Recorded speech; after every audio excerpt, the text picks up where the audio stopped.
Good morning, everybody. Welcome to another Sunday live where we do a 20 question mock test and answer any of your questions, theory related or driving related. If you do have a question, please put a Q, a semicolon into the comment section. It just makes it a lot easier for me to find. Otherwise, it just looks like a comment, so I may miss it. Not deliberately, but welcome to I can hear myself behind me. So yeah, if you've got any questions whatsoever, put it in the comment section. That's the reason why I go live, to answer your questions personal to you, rather than you searching through YouTube trying to find the answer. First of all, let me just wish all you mothers a happy Mother's Sunday, and hopefully you have a nice, peaceful, restful day. And hopefully it all goes well for you. All right, so I'm still having technical issues, so hopefully this goes all right. My equipment went down this morning, so I had to quickly try to put it all back together to get it to work, but hopefully it goes all right. It is what it is. Let's just see how we go. All right, first of all, let me just say some good mornings to those of you that are here. That's taken effort to turn up. I appreciate it. Good morning to you, Denise. I've not seen your name before, so welcome. All these new names I'm seeing. So I'm like, oh, that's a nice avatar. I like that, GA. Good morning to you, first and foremost. Samuel, good morning to you. There's Rena Ford, how are you? Hopefully things are going well for you. Good morning to you, sir. I've not seen you before, so welcome. Lucy, I've not seen your name before, so I don't think I have anyway. So good morning to you. Victor, good morning.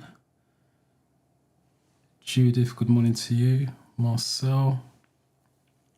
Loving that, send that Mother's Day to everyone.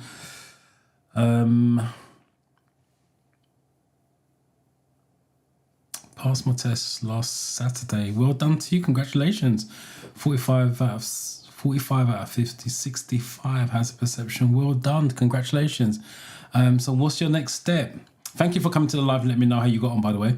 I appreciate that, because it like I said, it makes me know the channel's kind of working, helping you guys pass. That's what it's for, about helping you guys pass it. I only know if you guys come back and let me know. So what's your next step? Good morning to you.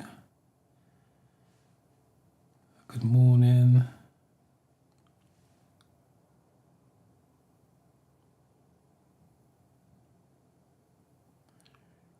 Congratulations on passing.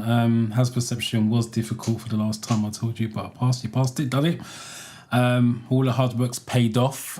Congratulations again. Thank you for coming to the live. It means a lot that you come to the live and let me know that you passed. Not only that, it helps other people as well in terms of inspiration as well. So what's your next step now? Driving lessons or a driving test?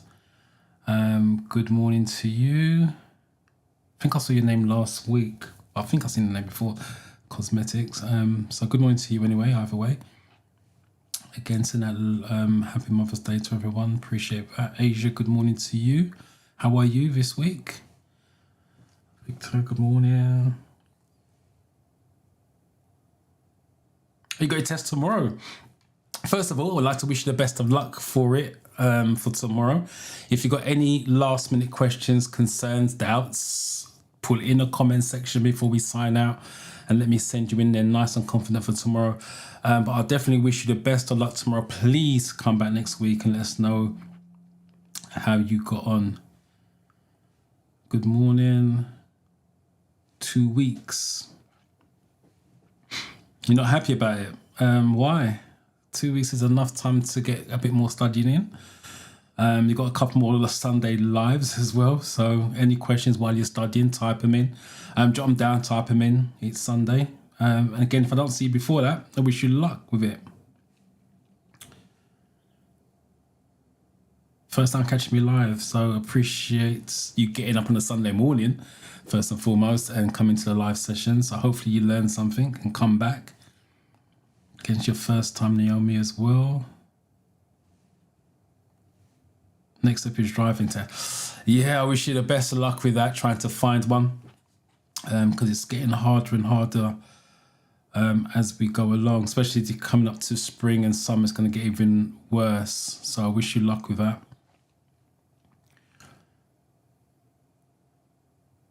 I'm planning to learn automatic driving. How many lessons do I need without private driving as a bigger?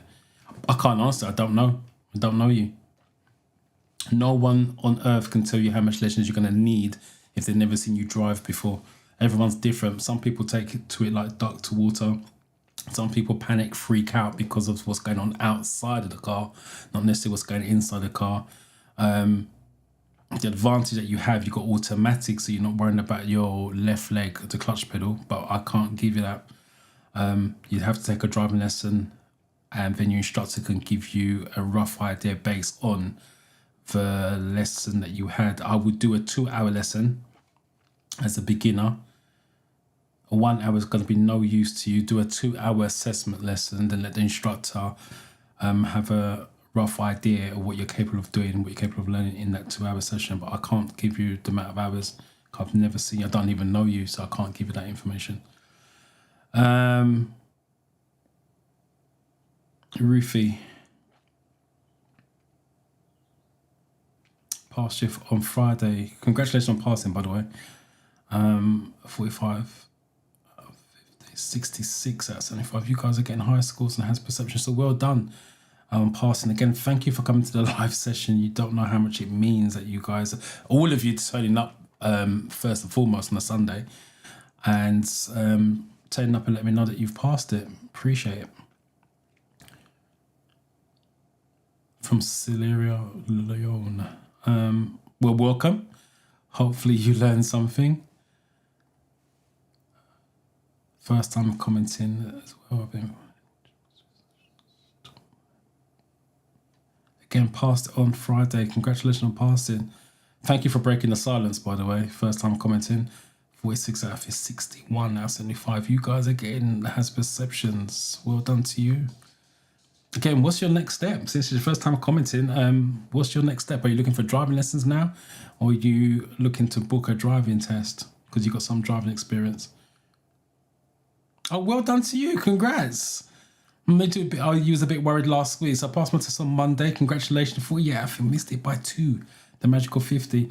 And 64 75. Well done. Like I said, I know you was a bit worried last week, so at least you've gone in, done it, over and done with now. Now you can move on to your next step, which is what? Driving lessons or looking to put that driving test?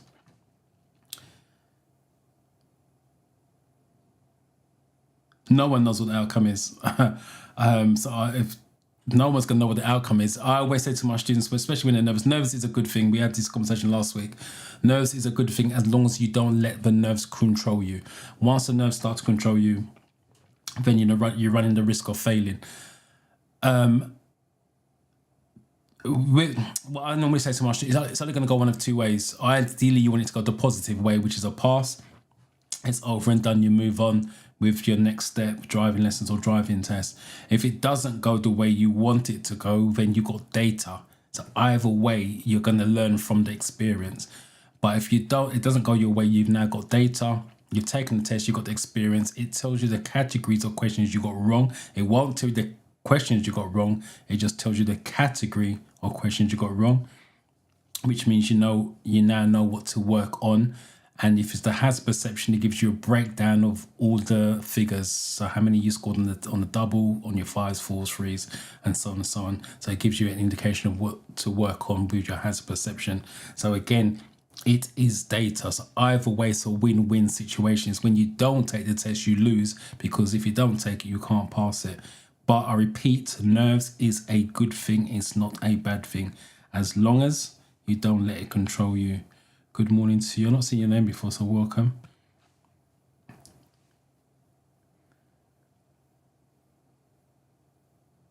Yeah, it is easy if you know your stuff, but you need to know your stuff. Knowledge is the key word there. As I keep saying, you got to understand the question. You have to understand why the answer is correct. When you guys are studying, you have to answer, especially if you're getting the question wrong, you have to understand why the question's wrong. What you guys tend to do is The app asks the question, you answer. If it's wrong, you just go looking at the right answer and then move on. You need to look at the answer you picked, try to work out why you picked that wrong answer, understand why the answer is wrong, and the reason why you want to do it that way, because the brain will not pick it again because it understands why it's wrong. It's like playing with fire. You get burned, you understand why you do not play with fire. So you learn from mistakes. So you have to make the mistake, but you have to learn from it. All right, let me do a quick overview first. That bit cut off. Thank you so much. I did my, and then there's a cut off there. You got driving lesson tomorrow as well. First lesson. I hope that goes well for you. Tomorrow, it can be. It's going to be nerve-wracking when you start driving, especially for the first time you move the car off. But hopefully you got a decent instructor who makes it a little bit of fun as well, and puts you at ease. But I wish you luck with that.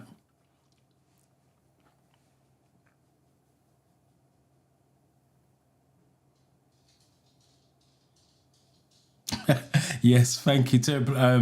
Bless your son for me first and foremost. Thank him. Yeah, as I said, when you guys are passing and come on here and announce it, it does give inspiration to other people. You just don't realize it. And it also lets me know that the stuff I'm doing is worthwhile doing because it's helping you pass with that as well. All right, let me do the quick overview first, so we can get on with the mock test. 20 question mock test. All right, first of all, I've got to do this manually. How the test works, it's multiple choice, 50 questions, multiple choice. You have, the questions are made up of 14 different categories, and some of you still don't know that. You think it's just random questions pulled out the air.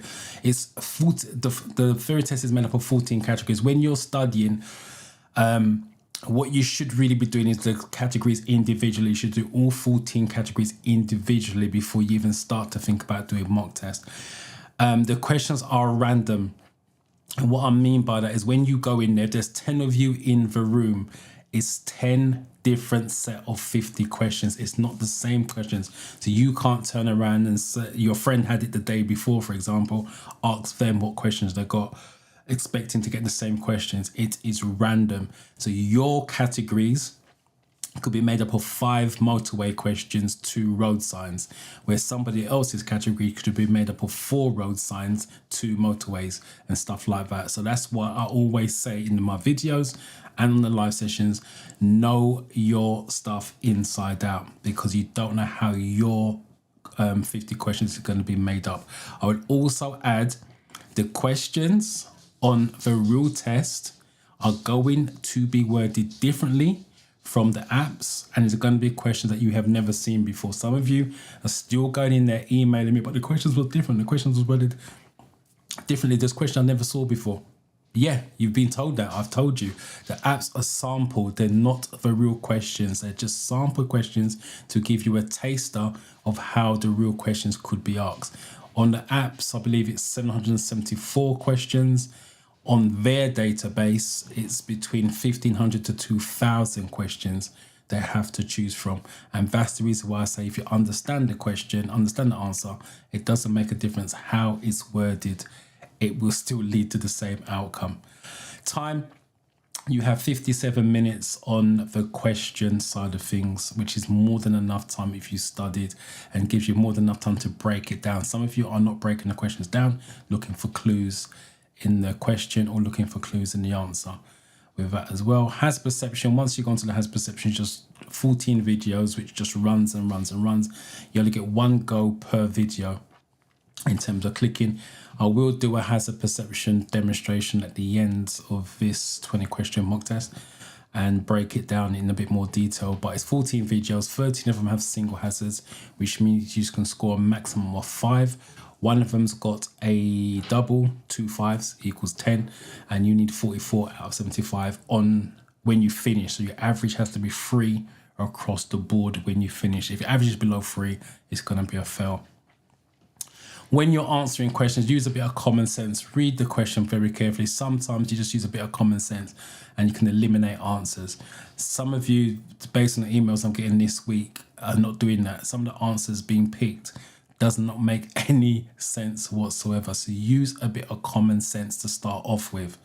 And then you're looking now for what they are looking for in terms of a safety outcome, because your driving test is based on safety and control, and your theory test is no different. Safety, controlled outcomes. The controlled outcomes are normally your motorways and first aid situations. If you do struggle with your theory, I do run a 30-day study camp. As much as it says 30 days, that's the sweet spot for studying, whether you join the camp or not. What some of you are doing, and again, because of the nerves, you're taking 60 days, 90 days to study. The problem with doing that is the apps only have 774 questions. If you keep studying for 60, 90 days, the questions get repeated, so you automatically know what the answer is. That's now running into the realms of memorizing, not deliberately, but it's just because the same questions, the same videos, so you know what the hazards are. So learning doesn't really take place. The sweet spot for studying is anywhere between 20 to 30 days, and then take your theory test. But the study camp, as I said, if you are in there for 60, 90 days, you have access to all the material until you pass. So that is, the link is in the description. If you are really struggling, obviously that's the best way to go, because you get personal help from me at least twice a week on that. Let me go back to this. So let me just quickly do the other comments, and then we'll start the mock test. I think I've done this one before. I have my test next week Saturday. I'm hoping you mean this Saturday coming. So I wish you luck with that first. Please come back on the Sunday. I'm here Sunday. Yes, I am. So come back next Sunday. Let us know how you go, and hopefully it's a positive result. I'm looking for a driving instructor from tomorrow to start with. I wish you luck with finding an instructor with that as well. Yeah, for those of you looking to take driving lessons anytime soon, I will start to lock in your instructor now, because the spring's just around the corner and summer's going to be here, and that's when instructors get really, really busy. So it's going to be hard to find an instructor. So if you know you want lessons in the spring stroke summer, I will try to lock in instructor now, booking a date so it's already booked in advance. Otherwise, you're going to struggle to find one, a decent one anyway, over summer, because the decent ones will be booked up because they're good at what they do. I've not seen your name before, so welcome. You passed on the 10th, got 48, missed it by 2. Magic got 57 as well. Congratulations on passing. Thank you for coming to the live and breaking your silence card. Not seen your name before. I have my second test on Tuesday, and I'm a bit nervous, especially if it has perception. Like I said, nervous is a good thing, it's not a bad thing, so that's natural. Hopefully you get it on the second time round. What are you nervous about on the hazard perception is the question I would be asking. Sammy Show, I've not seen you before, so good. Welcome first and foremost to the live. I failed my first test on first. I've rebooked, though. I need to engage with your channel now. I failed that. When did you rebook it? Hopefully, giving you some time, giving yourself some time to restudy the categories or hazard perception. You didn't say what you failed on that. But I'm here every Sunday basically, so you can come into the live sessions and ask questions and get ready for your next test. Beverly, how are you? Oh, passed it. 43 just, but it's a pass to the pass, so congratulations, first and foremost. 63 high hazard perception score as well. Well done to you. Still be here silently. Well done. So what's your next step now?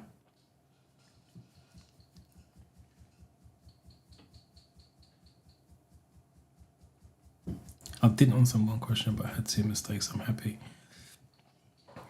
As I said, I normally say this in the study camp as well when they're prepping for their tests. If you guys feel like you're panicking when you go for the real test, just take a step back. And what I mean by that, just literally leave the mouse alone and just lean back in your seat and just chill. Take some deep breaths, just literally some woosah, and calm down, because 57 minutes is more than enough time. What you guys tend to do when you're feeling stressed, panic, I don't know what the answer is, you freak out and then you try to answer the question while you're panicking. All the brain's going to do is choose an answer to get away from the panic. You don't want that. You want to try to calm down, take deep breaths so the brain gets oxygen and the heart rate slows down so it can think clearly. But if you try to answer a question while you're stressing, you're going to just choose a panic answer, which is going to be wrong. Unfortunately, there has a perception, if you're stressing, there has a perception that you can't chill because the video is between 45 to a second. You can't pause the video. But with the questions, you can. All right, let's do the mock test. If I can find a control, I've got to do this manually. All right, so those of you that are new, we read the question first. There's been a collision. How can you help a driver who's suffering from shock? This is A, this is B, this is C, this is D. So A and B on the top line, C and D is on the bottom line.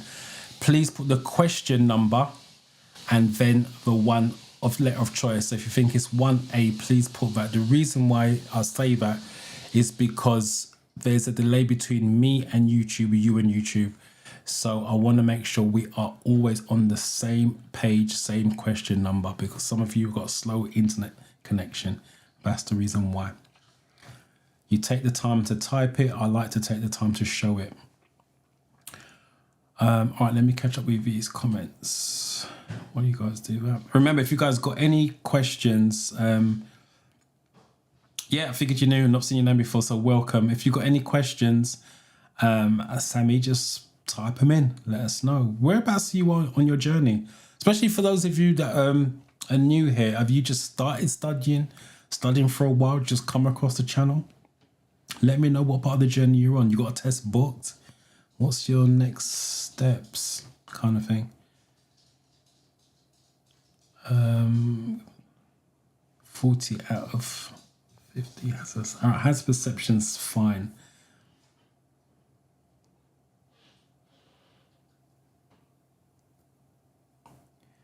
Yeah, when you say intense studying, what do you mean by intense studying?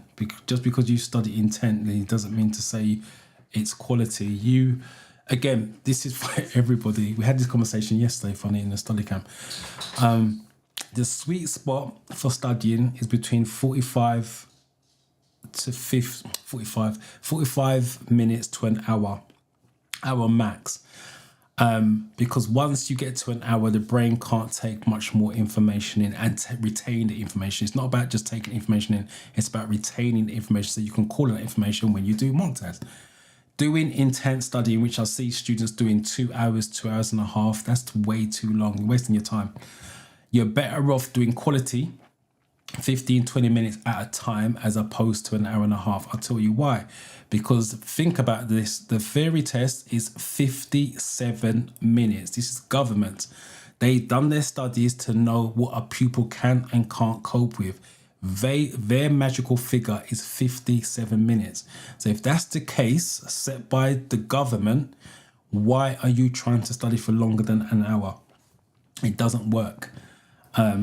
So when you say you've done intense studying, just because you've done intense, it doesn't mean that the information was taken in, hence why you probably got 40 out of 50. So you got to be very careful when you say intense studying with that. But the has perception is decent. I was like, decent's better than decent, to be fair. It's really, really good. 10 questions wrong. That would mean you got about 6, 7 categories wrong. So that's half the category. 7 out of 14 is half. That would suggest just a lack of general knowledge.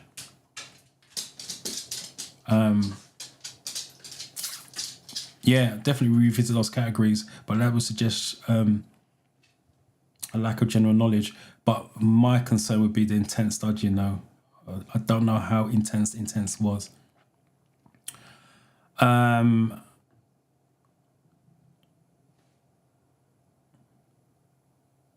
You're welcome. You've put the work in because you was here last week. I know you were stressing about it last week.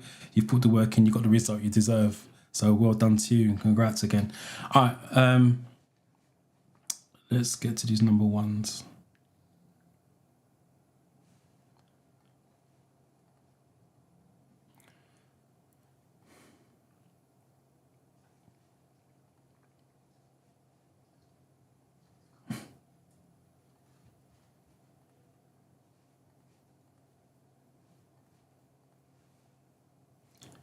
All right, you all want for C. All agree on C.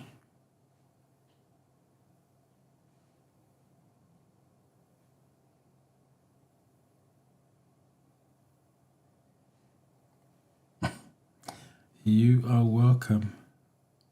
Appreciate the love. C is what you guys have gone for.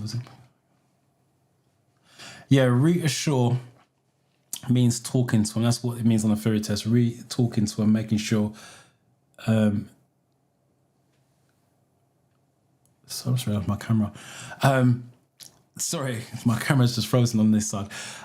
Yeah, make sure you talk to them and let them know someone is there for them. But you cannot tell them they're going to be fine, they're going to be okay. Talk to them about anything, everything under the sun, but you cannot tell somebody at a scene of an accident they're going to be fine, they're going to be okay, because you don't know that for sure. You're performing a cardiopulmonary resuscitation CPR on a casualty. How fast should chest compressions be?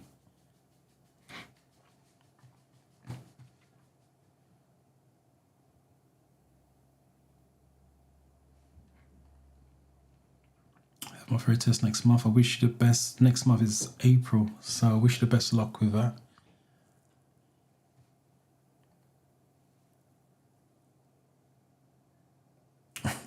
It's funny because we covered that on Wednesday. Is it Wednesday? Yeah, we covered this on Wednesday in the study camp. Right, a refuge area is on a smart motorway because smart motorways don't always have hard shoulders. It's for where the car breaks down. It's just a small section of a motorway, but they call it refuge area or emergency refuge area. Where with a hard shoulder, if you break down a hard shoulder, you have to walk to the SOS phones. With a refuge area, the phone is right there behind the barrier. So refuge area is just a bit where you break down, but it's a small section. So that's what a refuge area is.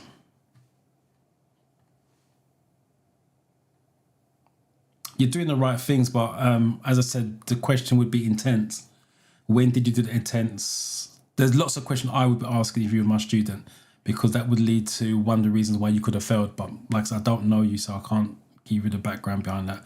But the intense side of thing worries me.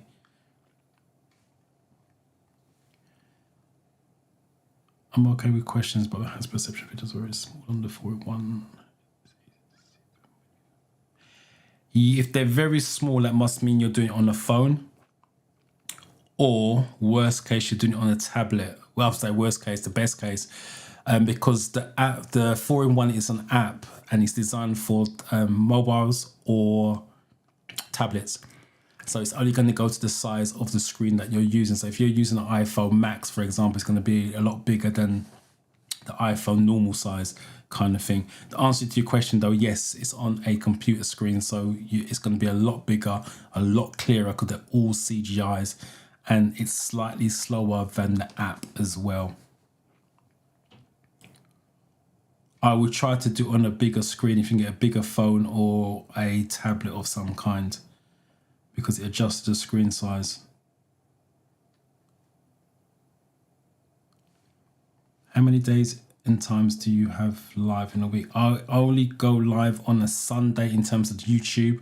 I go live Monday to Thursday in the study camp every week. So Monday to Thursday we do a live session in there. But it's studying, it's not really a live session like we're doing now. It's more studying, breaking down the categories in a bit more detail, but it's Monday to Thursday. And a live review session on a Wednesday and a weekend, which isn't Saturday at the moment. And but in terms of YouTube, it's only on a Sunday, 10 o'clock.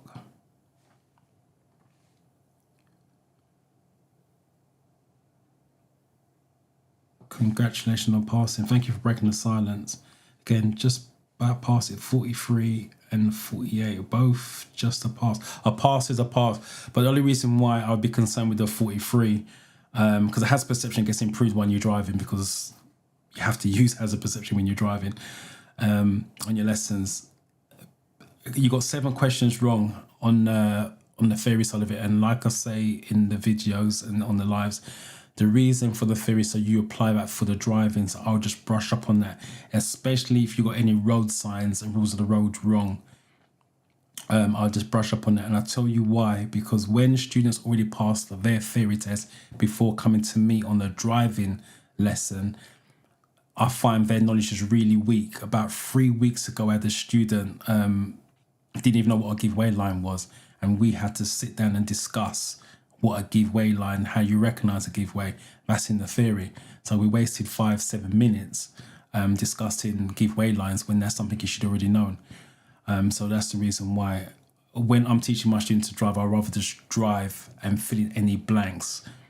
Stuff like giveaway lines and the triangles to let you know it's a giveaway line. That should be standard. You should know that off by heart. So it's just stuff like that. That's the reason why I say that. Do you do this every Sunday? Yes, unless I've got family commitments. Do you record this session? YouTube does it. It's recorded as we're doing now. It's live, but it's recorded at the same time. When I click end, YouTube processes it and loads it up onto my channel. I don't take it down. It's up there permanently. All right, so what are we number 2?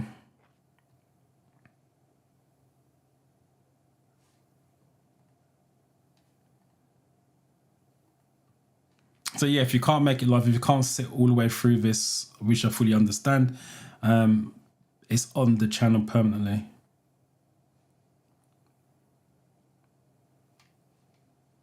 I wish you luck tomorrow.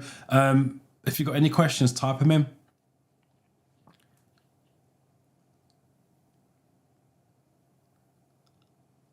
Oh, that's just love. Good morning to you. How are you?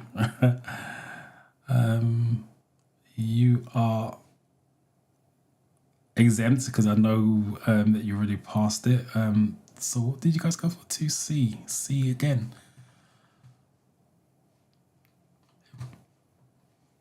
Yeah, 2 per. Right. I noticed they're starting to use it. When I say I notice, based on feedback from my students going for their theory test, they're starting to use this now, hence why it's come up in the app, twice per second. The original answer is 120 beats per minute. So they can use, this is what I'm saying, know your answers inside out. So it could be 120 beats per minute or twice per second, just in case you're struggling.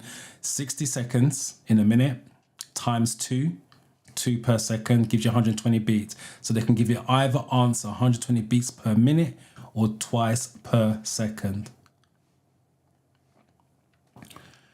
You're leaving your vehicle parked on the road and unattended. When may you leave the engine running?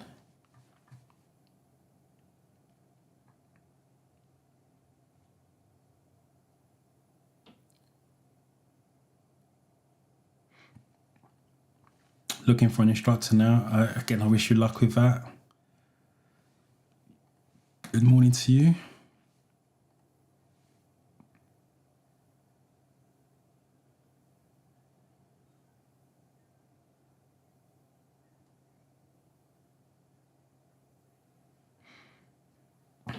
Nameless Fox. First of all, I've not seen your name before, so welcome.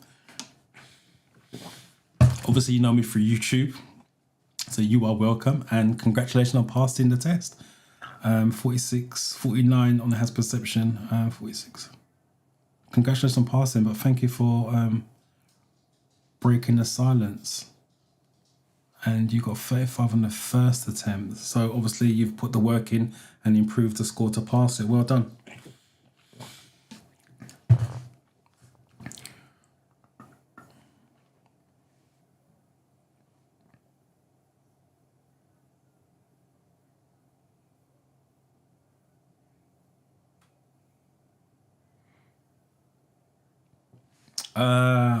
First of all, you're welcome, by the way. And again, thank you for coming to the live and sharing this. 42 8 questions wrong, so there'll be about 5 categories. But you said you figured out where you got wrong, which is a bonus. And 60 out of 75. So the hazard perception is on point. You just need to make sure you get the score up, because it's going to be a different 50 questions when you go again. But you said you figured it out, so I wish you the best luck on the next attempt.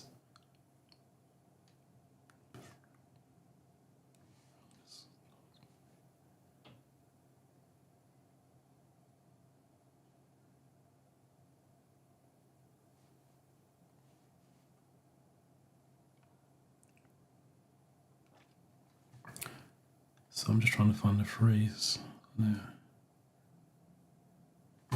Yeah. Don't worry, you're here now, which is the most important thing. Good morning, it's my second week. Thank you for coming back, by the way. All right, we got some phrase now. D. Right, so you guys have gone for D.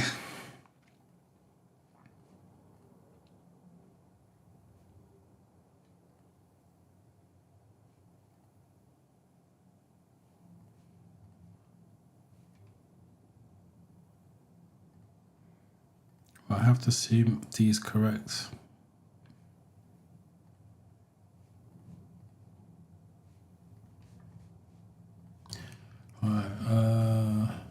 Yeah, never. Because one, leaving your car running, you're damaging the environment. Secondly, the keys are in there. Someone jumps in and drives off, you're not going to get paid that with the insurance. That's for sure. So it's going to be never. On a road where trams operate, which vehicle would be most at risk from the tram rails?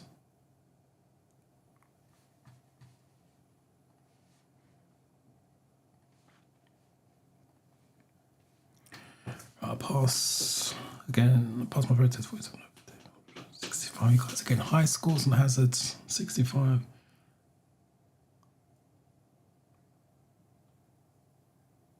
Seven days of studying. Well done. Congratulations. It worked for you. But 65 and has perception is really well done. Well done. Congratulations. Thank you for coming to the session to let us know how you got on.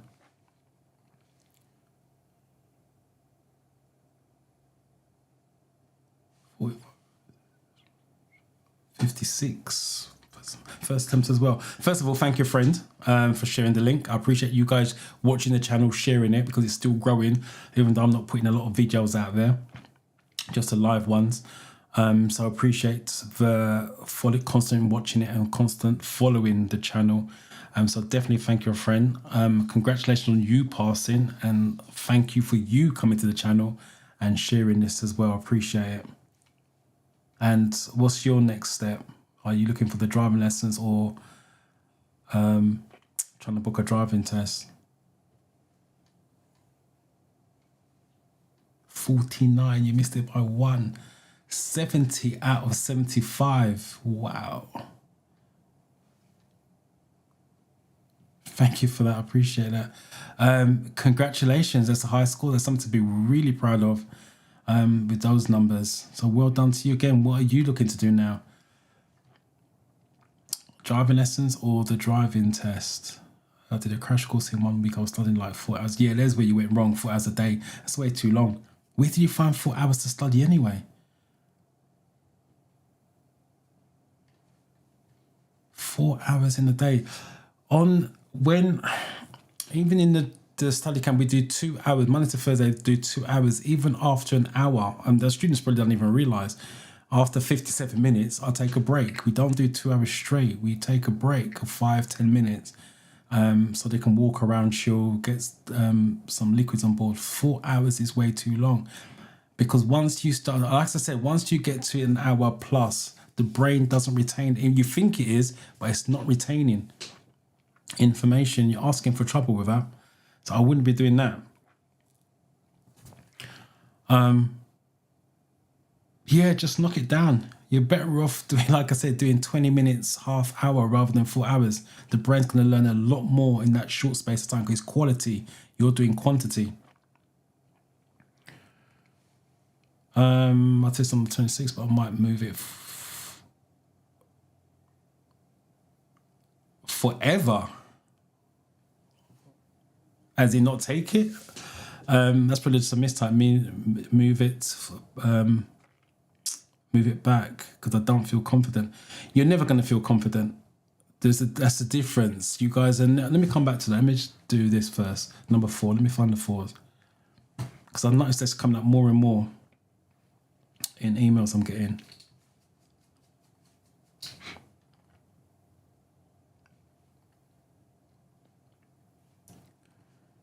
Right, looks like you guys are going for A.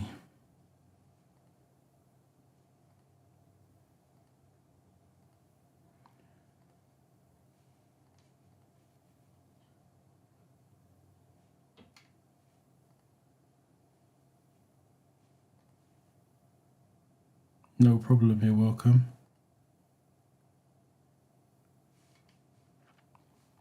Right, gone for 4A. Yeah, and the reason for this is because 2 reasons. One, if they ask you on a real test why, trams can't steer. They're on track. So if it's going to hit you, it's going to hit you. Cars can swerve out the way. And the other reason is the tracks on trams are grooved. They're not flat, they're grooves. And they're wide enough to hold the bicycle wheel in it as well. That's the reason why. Just in case on a real test they ask you. Because remember, there's more questions on the real test than there is on the app. The app is just a basic questions. When will a new car need its first MOT test? All right, so we come back to this. My test is on the 26th, but I might move it. 26 is 11 days time, which is Monday week. No, it's not. 23rd, 16th, 23rd. Week and a half's time. Right, so the question, if you was my student, is why don't you feel confident? That's the first thing you need to tackle. Is it because you haven't studied enough, or you just think you're going to fail? Because a lot of students think they're going to fail, which is standard, thinking that way and feeling that way. So will you ever feel confident? Probably not. So if you push it back, let's say you push it back 2 weeks, but when those 2 weeks turn up, will you still feel confident? And the answer is probably going to, I'll be honest with you, the answer is probably going to be no, because you're taking a test. It's natural. I use myself as an example. When I go for a check test, and the check test is when the chief examiner sits in my car and watch me give a lesson, because we have to be check tested every 4 years to keep our license so we can still keep teaching. I get nervous. Am I confident? Not 100%, and I've been teaching for 30 years. Do I know my stuff? Yes, that I'm confident about.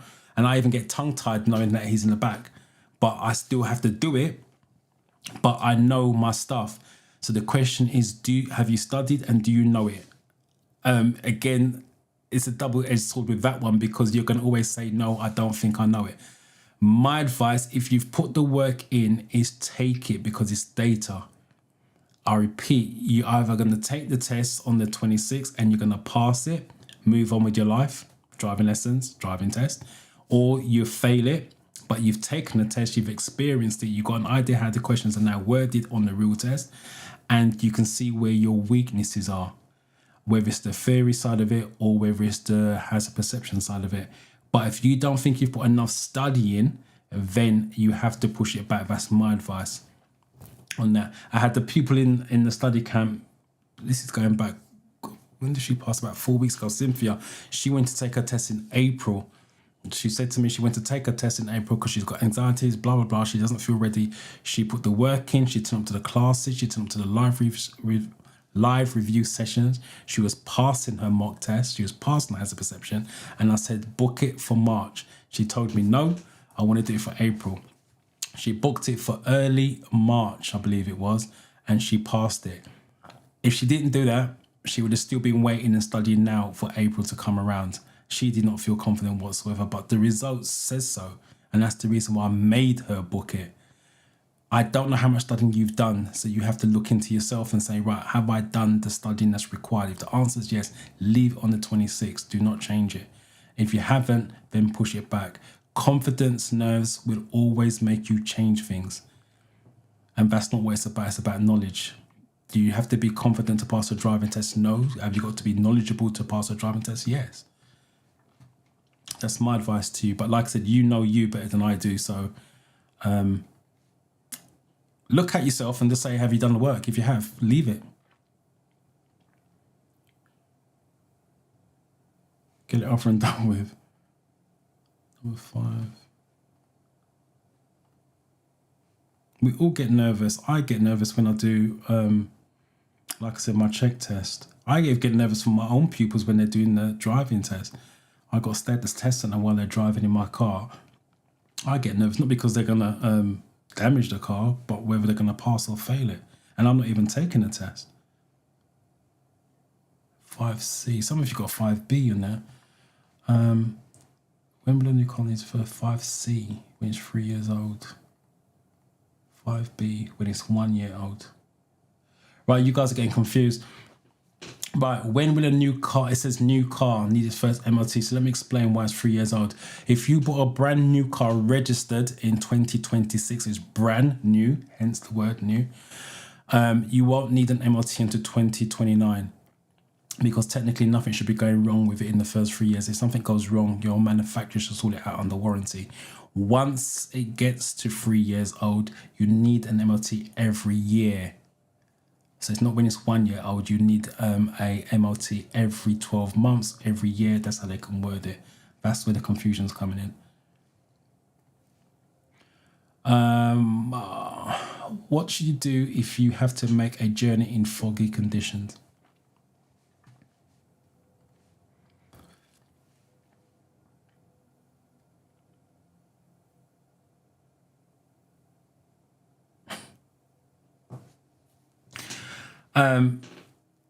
First of all, I've not seen your name before, so welcome. Does that mean you passed the test, or you just realizing that you was memorizing and now you're starting to understand it? But I appreciate you admitting that you was memorizing. That's the biggest thing that people do. I'll memorize it for I'll remember it for next time. You need to understand it. Because like I said, they can word it differently. Again, with the 2 every seconds, which on the CPR one, 120 beats per minute. If you understand it either way, when they word it that way, it's the same answer. How can you join the class? If you mean the study camp, the link's in the description. Yeah, click on the link in the description. Next steps are driving lessons, but once again, thanks, you studied with me.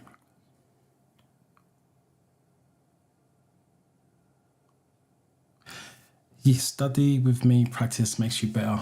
That's the one. I couldn't remember the name of it. Practice makes you better. Study with me, I believe, is 20 question mock test on each category to give you a head start. And the practice with me, or practice makes you better, is 30 questions, again, to give you a head start. But for those of you just starting out on your studying journey, that's what I would definitely watch. The study with me, practice makes you better, because it breaks it down in simple terms and gives you an idea how you should be studying in terms of understanding. So thank you for sharing that.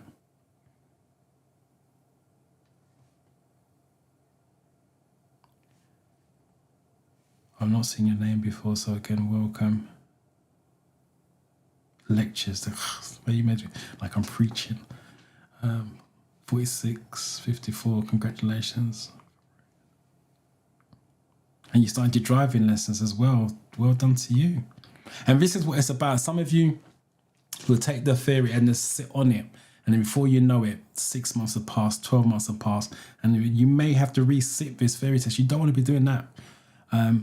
Pass it, or better still, take driving lessons while you're doing this, because it reinforces it. And then get your license, get it over and done with. Don't sit on this theory test thing, because 2 years seems like a long time, but it isn't. It goes really quick.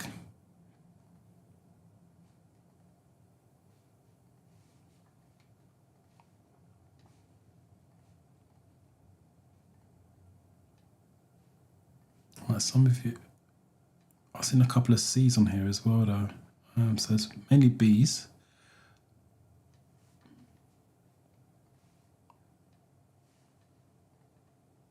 So I've got C here.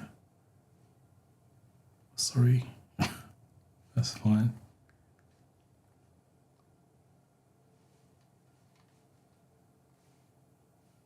Right, 6B, 6C. What was it? 6B.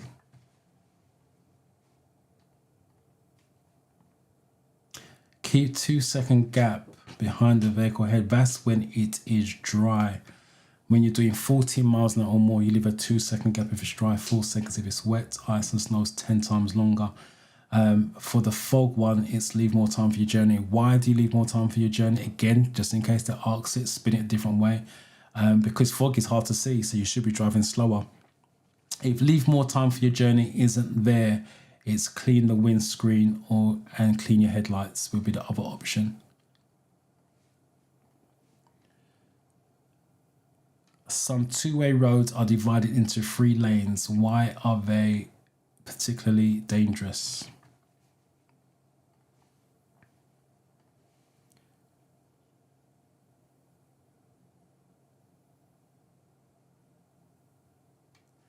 After passing your theory test, I noticed. You don't have to start straight after. There's no rule says you have to start after. If you can't do it immediately, how long is too late? It's never too late. It just means if your 2 years runs out, you've got to do the theory test again. You can take driving lessons at any stage. You can pass your theory test tomorrow and take your driving test 5 years later. Driving lessons 5 years later. It just means you got to resit the theory. All the theory test allows you to do is book a driving test, but you have to do it within the 2 years because the theory or the highway code gets updated every 2 years. That's the reason why. So you can do it at any time. My advice is always do it while you're studying, but not everyone can. It sounds like you can't, but there's nothing wrong with passing it and then doing it later on. But just bear in mind, the 2 years runs out, you have to redo the theory so you can book your driving test. When is the next available date to book a theory test, please? When is the next available date to book a theory test? I'm not understanding that question while you're asking me. When is the next available date to book a theory test? That's down to your area. Jump on the website, dvsa.gov.uk, and type in your postcode, and that will tell you when they got dates available in your area. The theory test booking has nothing to do with me. That's the DVSA. I can't find where to join. Explain, please. It's in the link. It's in the description. Go to the what you clicked on to join, and then go to the description of the video, and then it's in there. And it doesn't have to be this live one, it's any of the videos. I put it on every video now, so whether it's the video or the live ones, the link is in the description. So I repeat, click on the thumbnail and then go into the comment section or the description of it, and then it's the top 2 lines.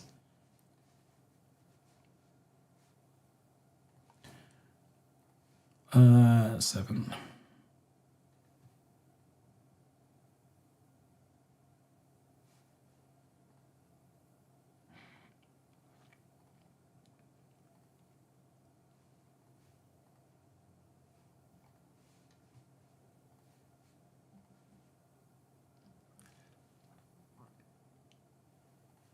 Right, you guys are going for...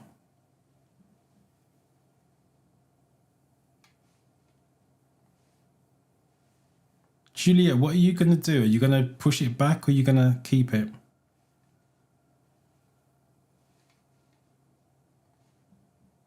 Just interested to know what you're going to do. Oh, let me ask you a different question. If you was my student, let me ask you this question. Are you passing mock test? 7A.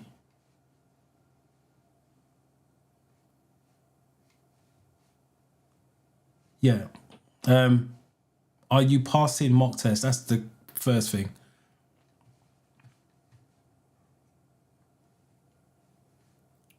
So number 8. You're traveling in very heavy rain.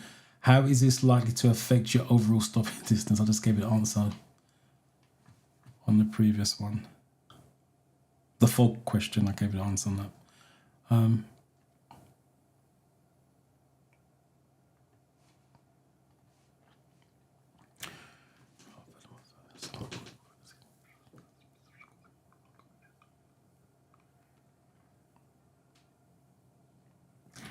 I failed on my first time, only got 36 multiple questions. Hazard perception 65. Hazard perception is high, so it's very rare to fail after you get 65. You got 36, and you got a test on Tuesday. It don't say how long between the 36 and Tuesday. Hopefully you've done the studying and to bring that score up, because that's 14 questions wrong. That's a lot of questions wrong for a test. So hopefully you put the work in for Tuesday. But I wish you luck with it. If you've got any questions before we sign out, type them in. Let me send you in there confidently on Tuesday.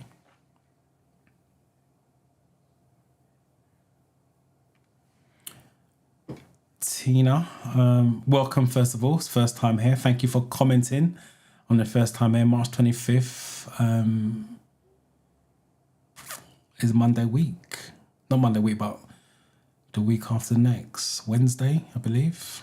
So you got another live. Come back next week with any questions that you may have. Jot them down during the week, and let's send you in there nice and confidently on the 25th.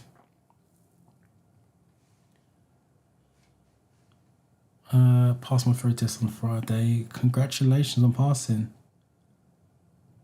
I'm glad the videos helped you out. Congratulations. Again, what's your next step? Are you looking to do driving lessons or the driving test? Emmanuel, you're welcome. Thank you for the comment. Number 8.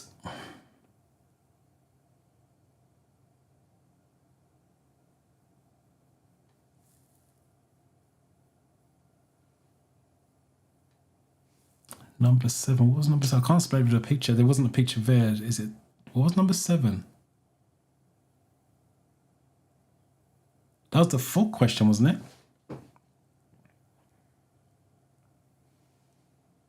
I can't. The app doesn't let me to go back, so I can't go back and see what the question was.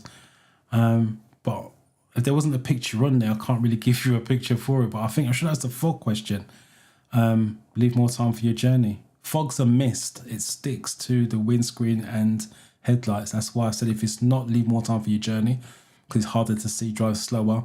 You want to wipe the headlights and wipe your windscreen before driving off.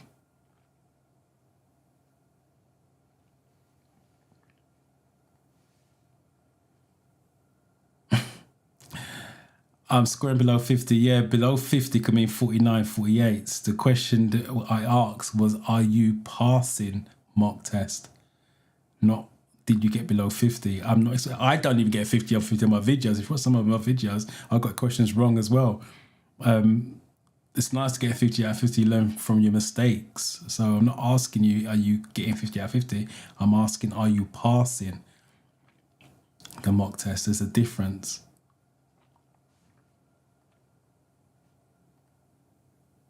Ooh, 8D, 8C, 8A.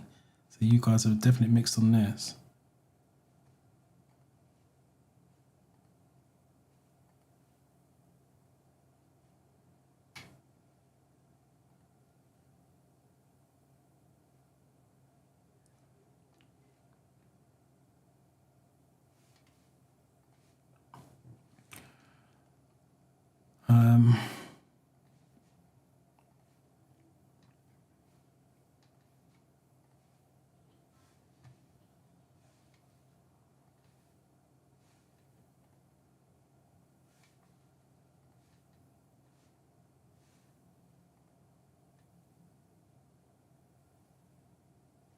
Oh, I see what you said. Hold on one sec. Sammy, I just saw your question. So let me just deal with this.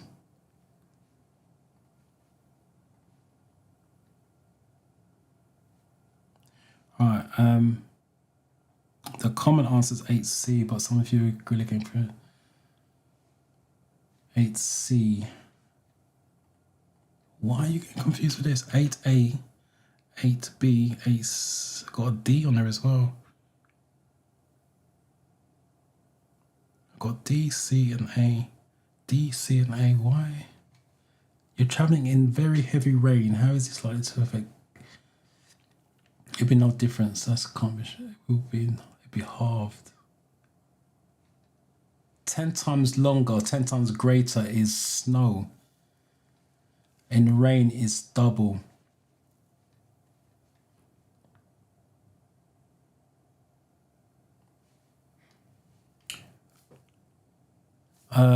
You're at the scene of an incident. How could you help someone who's suffering from shock? This is just worded different from the first one we had. And this is what I'm saying, how the theory test works. Sometimes they just reword the question. And that's why it's important that you understand what the answer is. This one we already had at the beginning. Sorry, let me deal with, who was it? Samuel.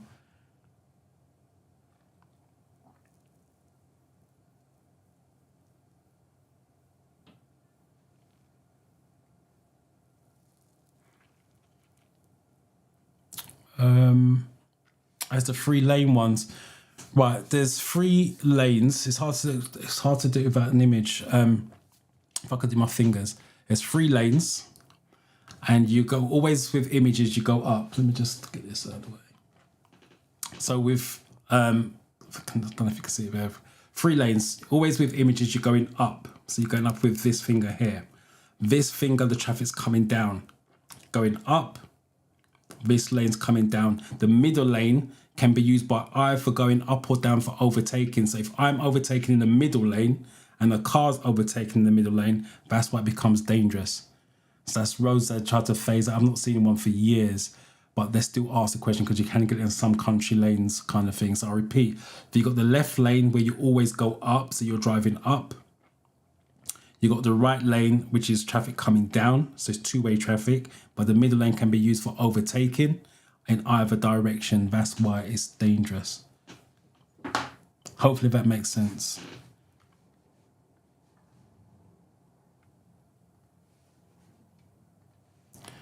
Number 9.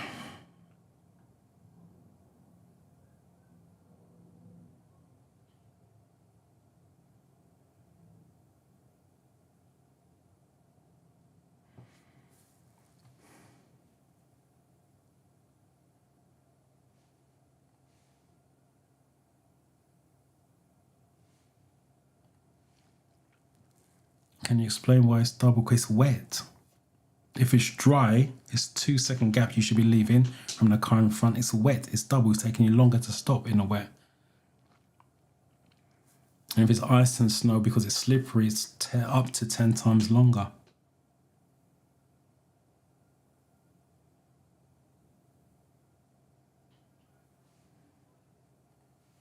Not necessarily because the brakes are wet, because the road's wet. The tyres don't grip as well as it does in a dry. So it's not because the brakes are wet, it's because the tyres are wet.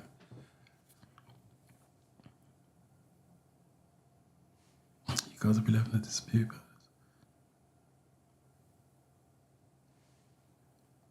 8 was double. Or 4 seconds, they can word it that way.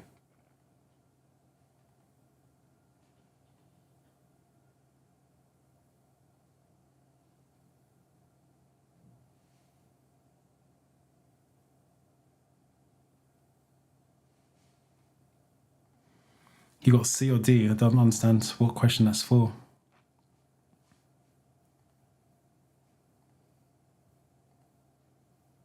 No problem.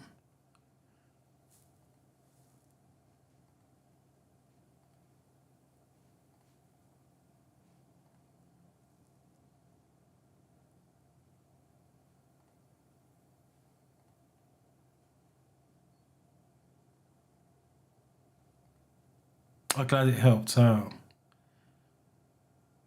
I don't know why they still ask that question, to be fair, because like I said, it was dangerous back in the day. Maybe there's still some roads out there, but like I said, I've not seen any roads for years like that.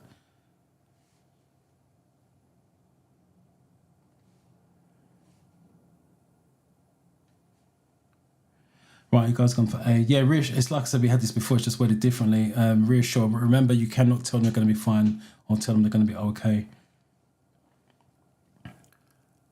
What does this sign mean? Thank you so much for my videos. Thank you so much for your videos. My test was on the 11th and I passed 50 out of 50. Well done to you. Congrats, got the magical 50. Congratulations to you.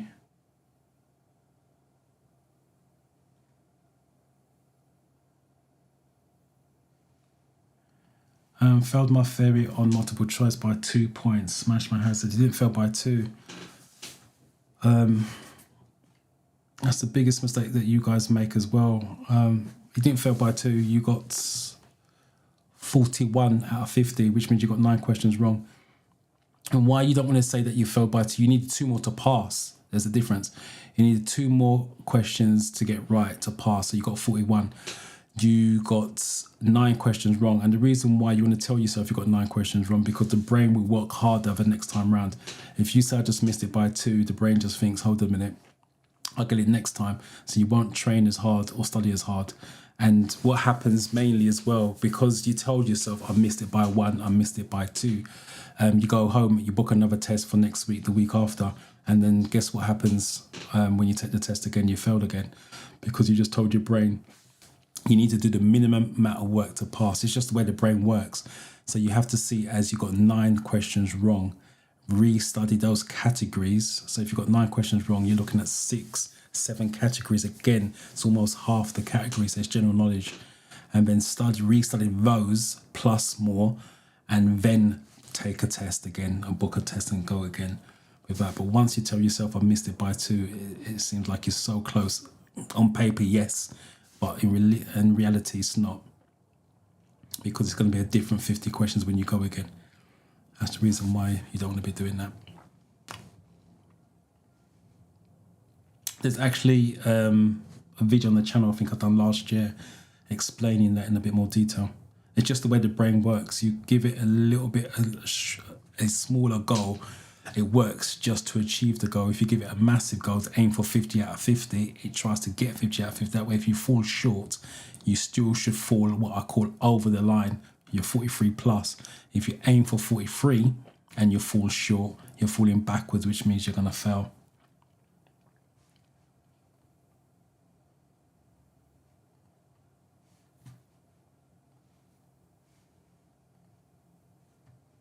And that's what some of you don't realize as well when you studying. There's certain things you say when it comes to studying.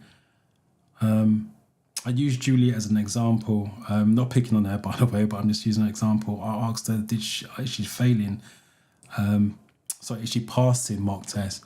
And she said, I'm not getting a fit. I'm scoring below 50. It's the certain things you say and the way you approach questions. The question was asked, are you passing? Not are you scoring 50 out of 50? That's why I love the study camp so much, because it's live interaction. I pick up on what students say, because that plays a massive part in terms of how you're studying, how you're learning. Similar to, I can't remember who it was, when they said they'd done intensive training. As soon as I saw that word, intensive training, it had me worried. And then they typed in 4 hours. There's your problem straight away. It's not always about because you guys are studying, don't understand it. It's what you say, how you think. It's how the brain works. But like I said, you guys don't realize that because obviously you don't do this every day.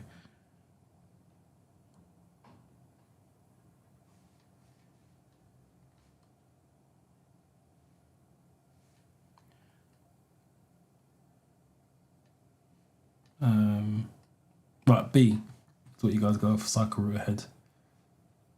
Triangles are warnings. So yes, cycle route ahead.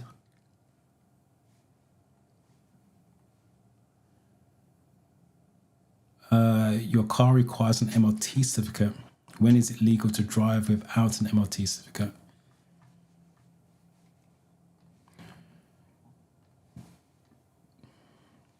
If I just, I got 41, hazard perception, right? Hazard is fine. 41, again, 9 questions wrong. Again, you're looking at 6, 7 categories. That's general knowledge.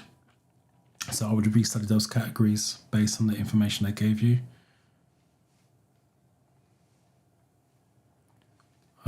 Amy, I've not seen your name before, so welcome to the channel. Welcome to the live session, shall I say. Passed my third test on Wednesday, 47 out of 50. Your videos were helpful. Thank you. You're welcome. Thank you for coming to the session. Let me know, 47. Congratulations on passing. I don't pass my third test. Thank you again. Thank you for coming to the session. And let me know that you passed.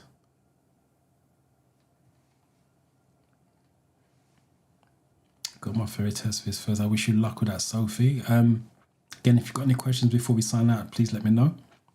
Type it in. Winnie, I've not seen your name before. I've been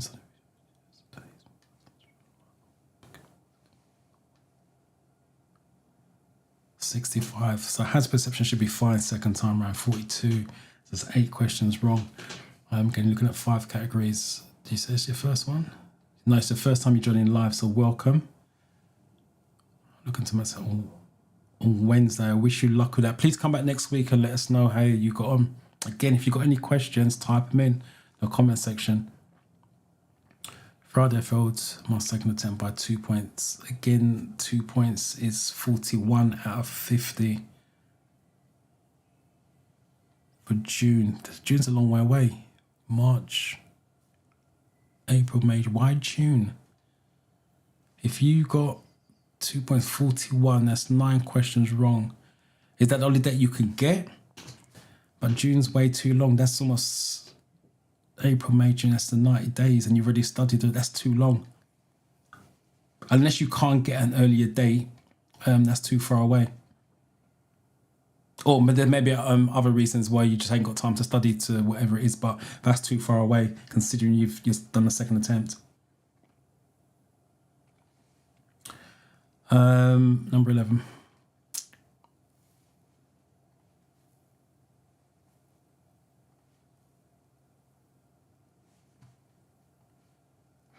As I mentioned earlier on, the sweet spot for studying is 30 days. I will be in here. I know some of you can't do it, complete the studying in 30 days, but as I said, the app only has a certain amount of questions. And when you start to exhaust those questions, the questions get repeated. It becomes a memorizing exercise, not deliberately. It just becomes memorizing. The understanding goes out the window. And that's where the problem lies now when you go for the real test, because you're just memorizing. I've seen that question before, blah, blah, blah. So when it's worded differently, the brain doesn't pick up on it because the understanding went out the window X amount of days after the 30 days. So ideally, you want to study for book your test within a 30-day period if you can get the studying done, quality studying, by the way, done. If you can't, then yeah, extend it out a little bit. But remember, the app's only got 770 odd questions and it's only got a certain amount of videos. After a while, even the videos get repeated, so you just know where the hazards are. So you don't know if you're improving or you're remembering where the hazard was from the previous one.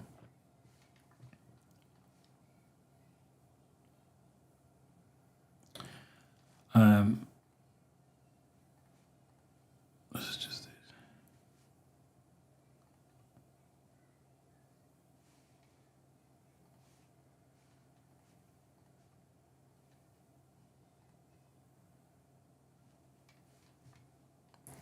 Right, D is what you guys are going for.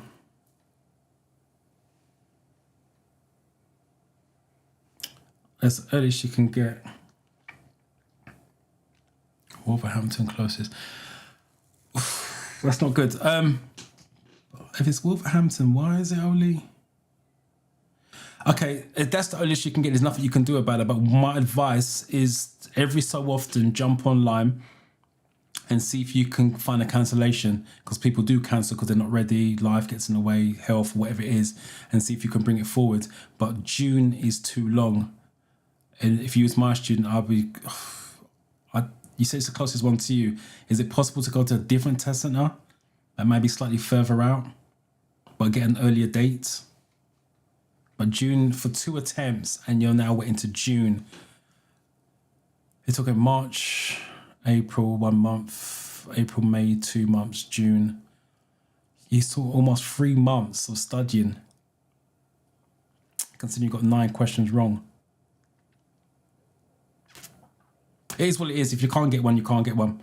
But I'll jump online and try to get an earlier one through cancellations if it's possible. 11.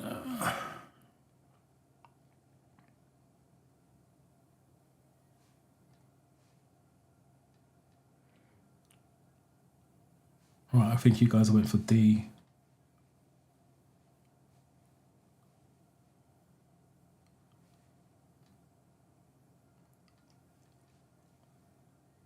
Well, funny enough, this is the common answer. You guys went for D, which is the correct answer. Let me just quickly explain why the appointment's already been booked on this one. So you are going to be seen. With this one, you're going to arrange an appointment. If they can't fit you in, technically you're driving around illegal, but this is the common wrong answer when people are picking it. Right, what could cause you to crash if a level is allowed to get too low?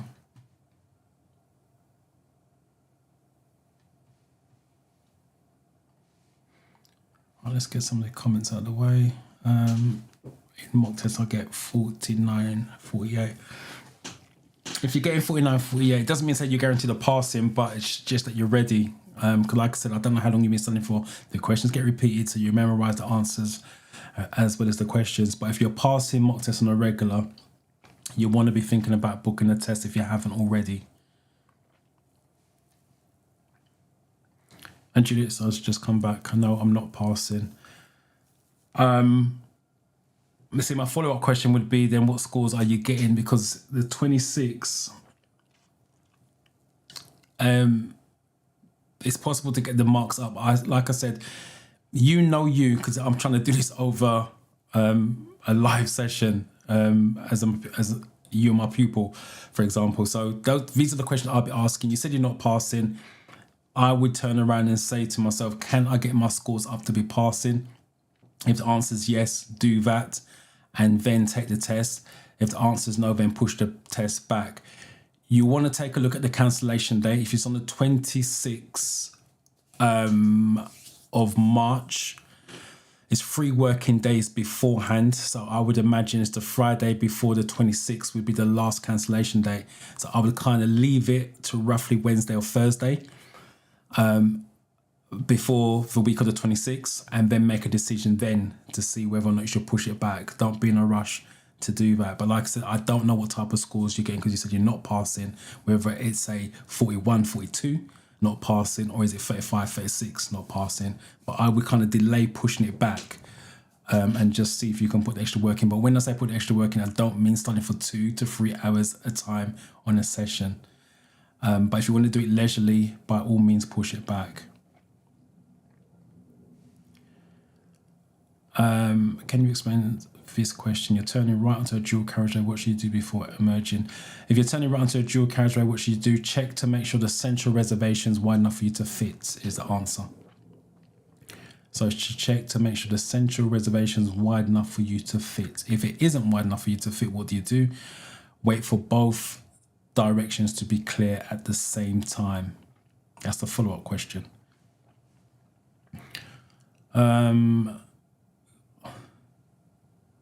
Congratulations on passing. Again, thank you for coming to the session. Let me know. Passed first time as well. Can you explain the different type of roads and their speed limits? Motorway dual carriageways is, for a car driver, is 70 miles an hour.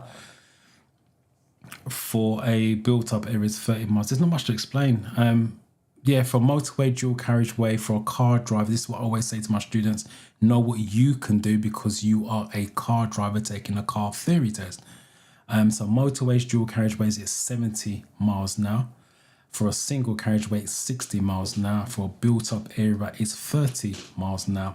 When asked the same questions for towing vehicles and heavy goods vehicles, you drop it by 10. So it's 10 miles an hour less for heavy goods and towing vehicles on motorways and dual carriageways. On a single carriageway, it is 50 miles an hour. And on a built-up area, it's the same for everybody, 30 miles an hour.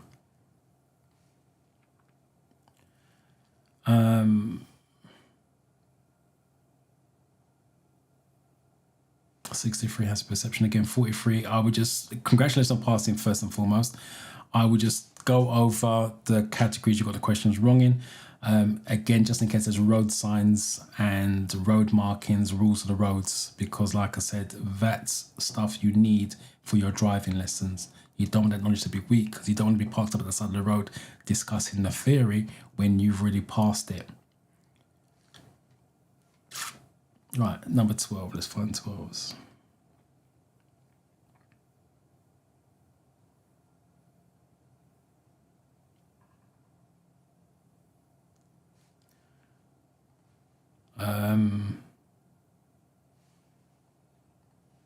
Can you explain? Number 11 was the MLT question. I think I explained that, hopefully.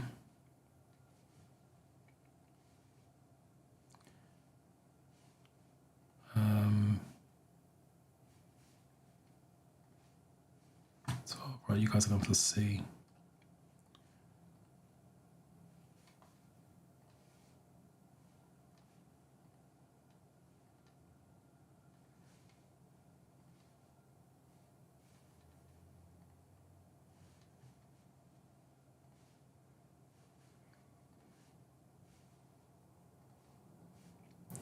Right, C is the common answer.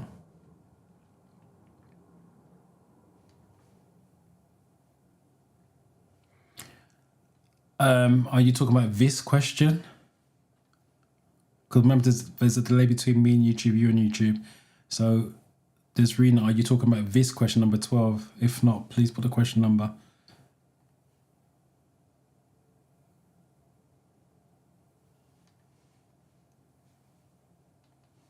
Let me come back to that.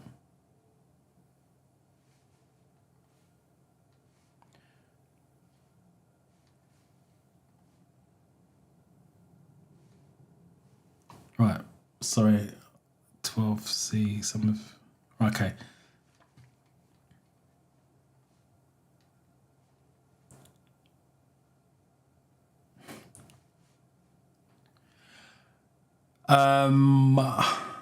Right, this is what I'm talking about, look for clues in there. What could cause you to crash if a level is allowed to get too low?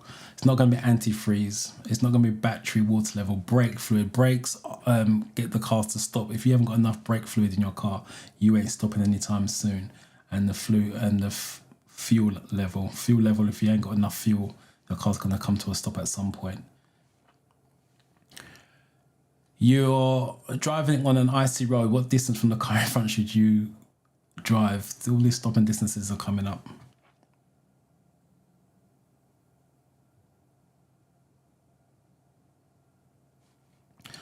So I've got lots of these comments on tests. Booking takes at least 3 months to get one. That's a fairy tale. That's crazy.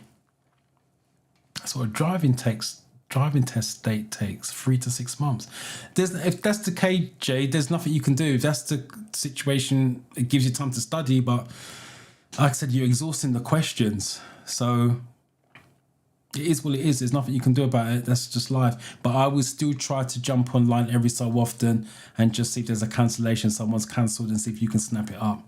But June is too far away. As I said with, if I don't know if you was here when I was talking about Cynthia in the study camp, she went to do it in April. No, the study, she was ready, get it done and dusted. But if you can't get it done, you can't get it done. There's nothing you can do about that. It's life. But I think that's crazy, 3 months for a theory test. How do you join? The link is in the description of this video or any of the videos. Just go in the comment section and it's the work with me. Click on that link and it takes you to the sign up page. I want to thank you so much. Has 45, has percent 55. Congratulations. I've not seen your name before, so welcome to the live. Hopefully you're still here. Congratulations on passing. Appreciate coming to let me know. I need a link as well. I've been struggling to join. Please, again, I repeat, the link is in the description of all the videos.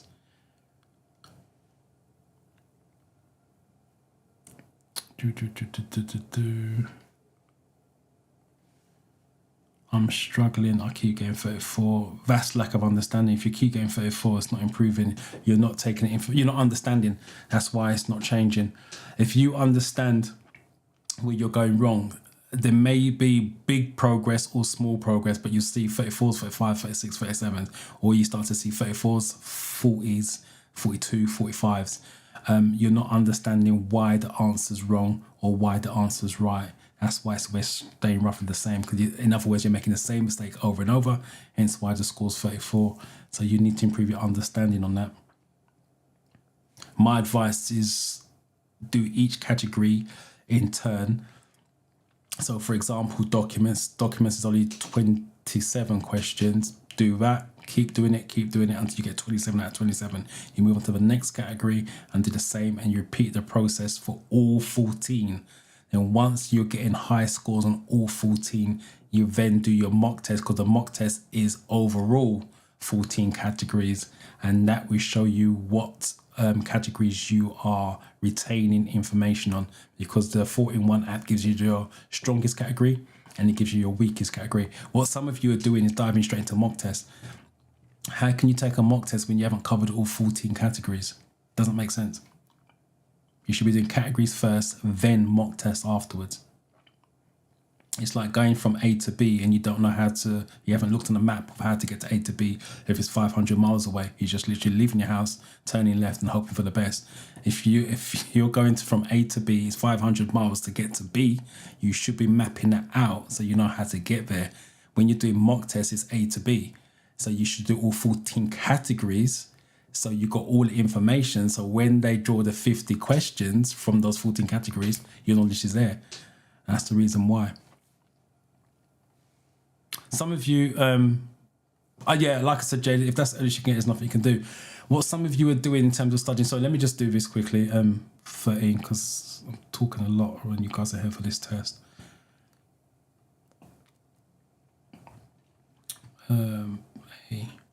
When you guys are studying, you guys go straight to the apps and then start to do mock tests, and then you're getting a low score.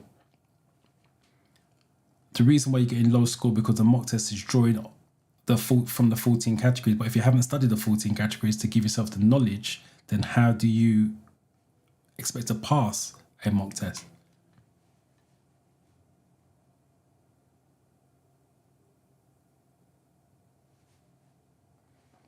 So you give yourself the knowledge first from all 14 categories, and then you go off and do mock tests. And as I said, if you use the 4-in-1, it tells you your strongest category on that mock test, and it shows you your weakest categories.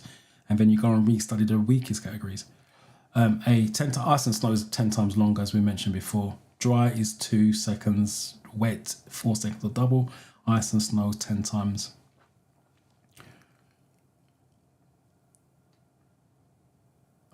It's all wet questions. I'm all stopping distant questions. What's the minimum time gap you should leave when for Nevek on a wet road? That's straightforward. I think I've done that one. How earliest can you earliest book dates, but after a fail? I'm going to take my first, but your words now made me ask.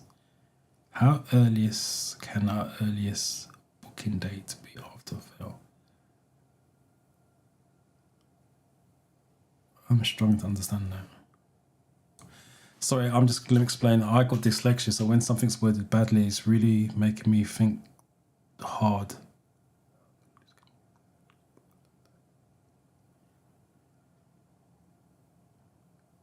Right, what you're saying is, and correct me if I'm wrong, if you fail the test, how soon can you book another one? If it's a theory test, it's 3 working days, but you shouldn't be thinking that way. You should think positive. But it's 3 working days after. You can book one straight away. The system will allow you to book one within 3 working days. So if you failed today, you can book one today, but it won't allow you to book one within the 3 working days. It'll only show you every test after the 3 working days. If it's a driving test you're talking about, again, you can book one the same day you failed, but it won't allow you to book one within 10 working days. But you shouldn't be thinking about failing. You should be thinking positive that you're going to pass it and cross that bridge when you come to it. But if I'm getting that wrong, please, because like I said, this way it's worded that my brain's doing overtime on that one. Is it worth getting another favorite app? I've got the official DVSA. I'm going to say no. I'll tell you why.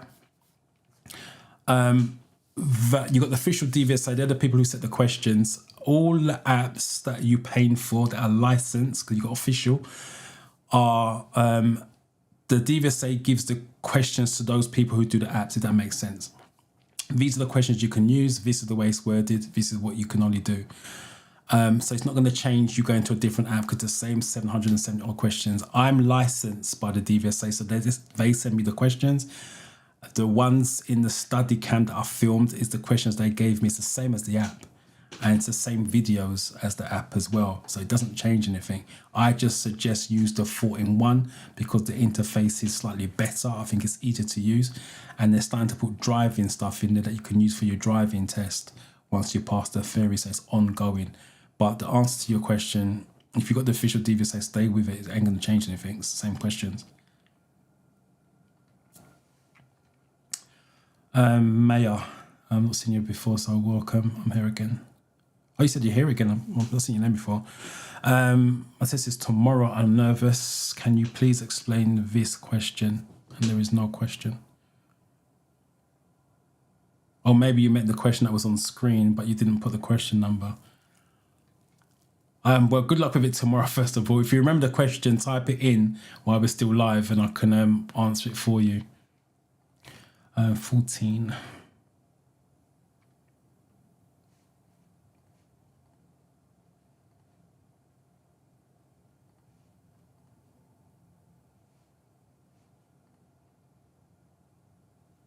I got a B here, 14B. I got another B, C. Can you book the day after? The day after you fail, yes, you can, but they won't allow you to choose anything before the 3 working days. So if you failed on a Monday, the earliest, sorry, I know this for a fact. If you fail on a Friday, the earliest you can take one is Wednesday. So let's say you failed on a Friday, you look to book on a Saturday, no Monday or Tuesday date will show up. It's only going to be after the 3 working days. But the question you got to ask yourself is this: if you're failing, should you be looking to book one straight away? In your case, Jay, that's different because you've got 3 months waiting time. But for everybody else who's got normal waiting times, should you be booking one straight away, or should you go from be doing more studying and then look to book once you feel like you're ready? There's a subtle difference. This is wet 4 seconds as we discuss, because most of these questions are coming up the same. What does this sign mean?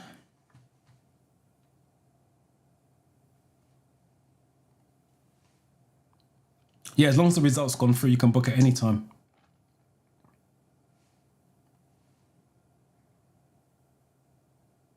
Taiwo, good morning, still morning. Congratulations on passing. 44.65. Congratulations. Some of you still getting these wet questions or dry questions wrong. 14C, 14B. Let's give it some of these comments. Can you please send me the link? I don't know who you are, so I can't send you the link. As I said, the link is in the description.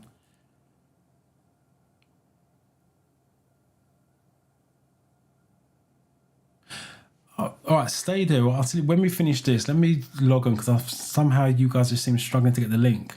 I'll log on in a minute once we finish this because I have to use Chrome to get it, and then I'll paste it in the comment section. I'm not understanding why you guys are struggling to get the link. I will add the link, but I need to finish this first because I'm using the desktop version of Chrome.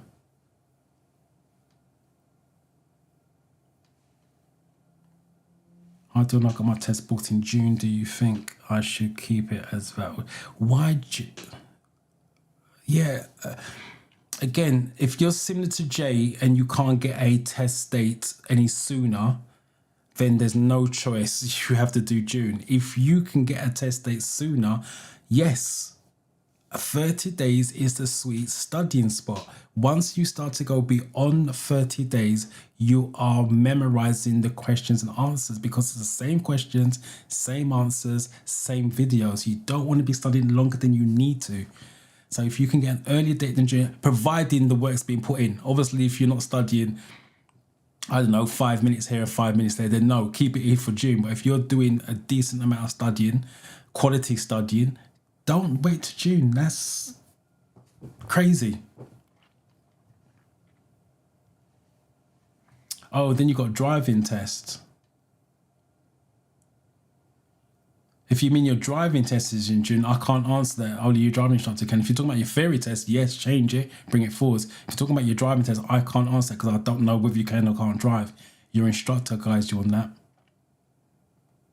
It's going to be hard to change a driving test, isn't it? Because the waiting time as it is. I've tried to book another test after I booked same place, but it wouldn't let me, and I wasn't going to cancel my test that's booked to look for another one. No, what you do, you go cognito. You go onto the website, as you do, and just sign in. Type in your postcodes, so it comes up at Wolverhampton, and just look to see what they've got. And if they've got something, then obviously you need to dive in to cancel to take that day. You don't log into your account to start looking because you already got a date booked. So you go in as Joe Blogs and then look to see if they've got any dates available. And then you can now cancel your date to grab that date. I wouldn't do it on a one-off. So if they've only got, I don't know, Tuesday at 1 o'clock, I wouldn't, because by the time you cancel and then try to get the Tuesday at 1 o'clock, that date could have been gone. So it's only if they've got quite a few dates to choose from, then I'll think about cancelling. But you don't go in there as yourself to start looking because you already got a date, as you found out.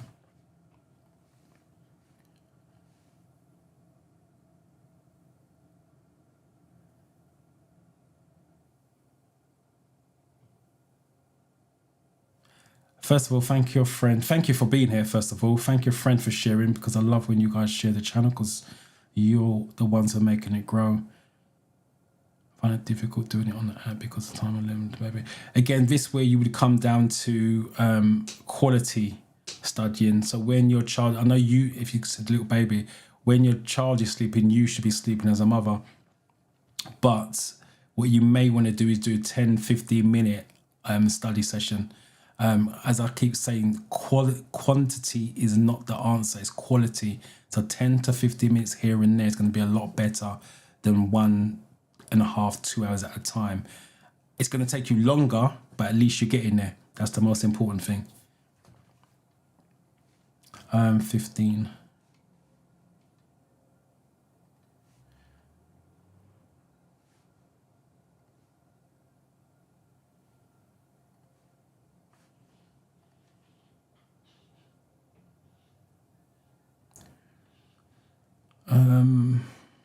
Let's see.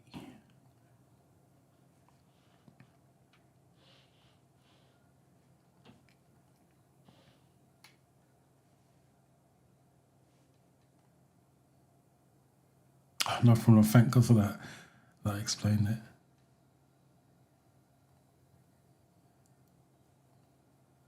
Your hazard perception seems fine.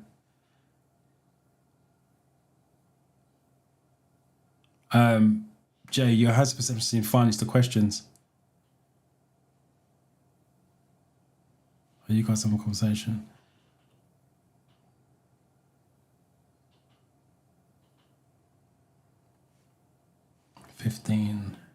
C. This is with flow, by the way. No arrow is with flow, bus and cycle lane. Picture of a bus, cycle.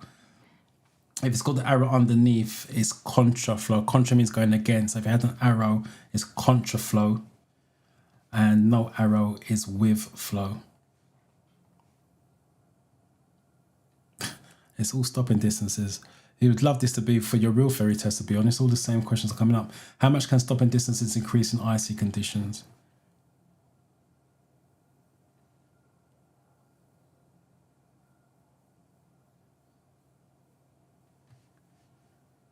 I think I don't know what it is on there. Do me a favor, Jay. Type in the comments section so I can see it, the Wolverhampton postcode, and I'll log onto my account, my theory test account, and see what dates they've got.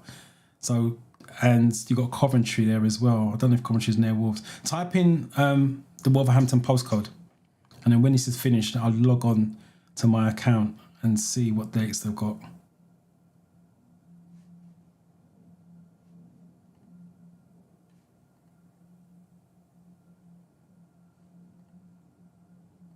Because I can't believe it's 3 months. It's crazy.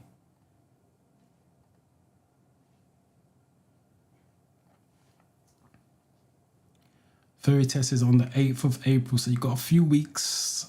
I've not seen your name before. First of all, I'm rude. Welcome to the channel, the live session. And if you've got any questions, type them in before we sign out.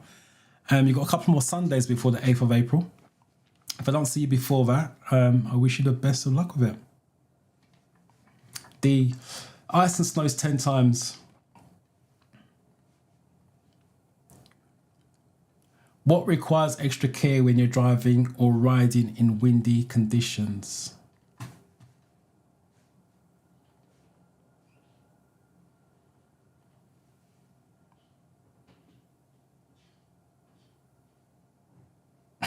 That's confidence for you. I hope you do as well. Just remember, still take your time though, as confident as you are. Still take your time, read the questions, read the answers very carefully. I wish you the best of luck with that tomorrow. And please come back next week and let us know that you've passed.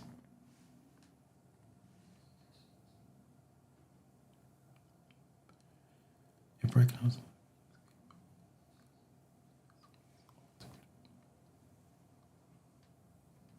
Pass on your third try. Congratulations on passing again. Welcome to the channel. 46 out of 50, 47 out of 75. Well done to you. I'm passing. I'm on my favourite app. I'm in the 90s and 100%. I'm on the cusp of passing. I see. The only thing you can do is pass on the apps. But like I said, it's no guarantee you're going to pass on the real test. Because as you're seeing here on the app, it's mainly stopping distances. I think we've had about 4, maybe 5 stopping distance questions come up. When you go for the real test, you may not even get one of those. Do you know what I mean? So all you can do is be passing on the app. And then when you go for the real test, you just hope the questions fall in your favour, that you kind of can understand it or can work out the answer with that. And like I said, because you are waiting a long time between tests, the question would be, are you understanding it or are you memorising it? I repeat, not deliberately. It's just because there's a long time between your tests and you're exhausting the questions, the brain just starts to recognise the questions. It just recognises the answers. So indirectly, you are memorising it, but you're never going to know until the day of the test comes. Well, the answer, that's why I'm saying 3 months is way too long. But I repeat, if you can't change it, there's nothing you can do about it. You just got to make sure you pass in June, because you don't want to wait another 3 months. Are you taking driving lessons at the same time, Jay? Because if you are, that's a bonus. Because once you pass the theory, it means you can literally go and book a driving test. But if you're not taking driving lessons, that's a different story altogether. Juliet, my score was 38. Thank you for your advice. 38. Tested on 26. Yeah, based on that, I would push it back, because you're 12 questions short of 50. My maths right? 12. And the test on the 26. Yeah, I'd push it back without putting the pressure on yourself, to be fair. I keep saying the links in the description, but I'm gonna check on that live while we're here. So if you stick around, I'll type the link into the comment section when I copy and paste it. Because you need breaks to work at the best on the roads. That's got to be related to a question I didn't see. Is overtaking allowed on a one-way straight road? Yes. What you got to, what they don't tell you on the one-way roads, I always say in the study camp, dual carriageways, motorways and one-way roads, one-way streets, those 3 roads, always see it as 3 lanes. Unless they tell you something different in the question, always see it as 3 lanes. So when they ask you the question, can you overtake, the answer is yes, because it's 3 lanes. Everybody sees one-way roads as 1 lane and they say overtaking isn't allowed. But in the question, they don't tell you it's 3 lanes. So the answer to your question, yes, overtaking is allowed on a one-way road. I think I'm up to date.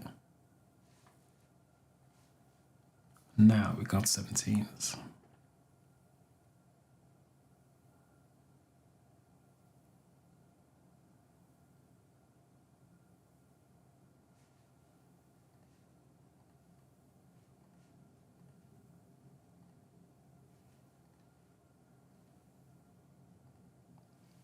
Yeah, like I said, I haven't seen your name before, so I got to assume it's the first time, unless you've been a silent watcher. So welcome. I've got a C here.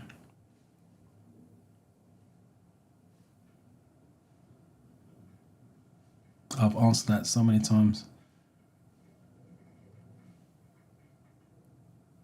Thank you. Congratulations on passing. And again, thank you for coming and let me know.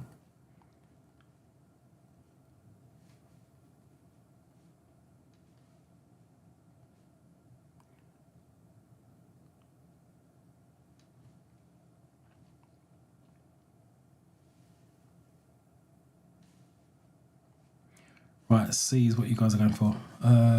Question. Yeah, cyclists.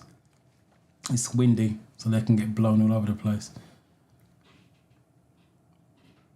You're asked to fetch a defibrillator AED. What's the best way to find the nearest AED?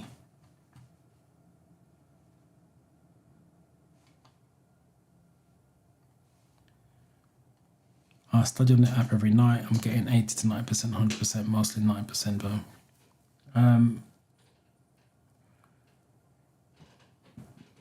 Again, you're saying every night. Just because you're studying every night doesn't mean to say you're learning. It just means to say you can be memorizing. Again, let me stress something to you guys. Studying every day, every night, for an hour at a time doesn't mean to say you are taking in the information. You can do brain overload. You do need to give yourself a break from it. Every other day is acceptable. Every couple of days is acceptable. And remember, it needs to be quality, not quantity. So just because you're studying every day, it doesn't mean to say you are taking in the information. It just could mean you're memorizing. I'm not saying you are, but it could mean you're memorizing it. Because think about it, if you're doing something every day, you just recognize certain questions, certain videos and everything else. But if you take a break from it, you got to remember what you did 2 days ago, or what the question was 2 days ago, which understanding gets involved in that situation. But also I got to add, you guys have got to do you're the one studying, you got to do what's best for you. But I'm showing you from experience, when you study every single day, what the consequences can be. Got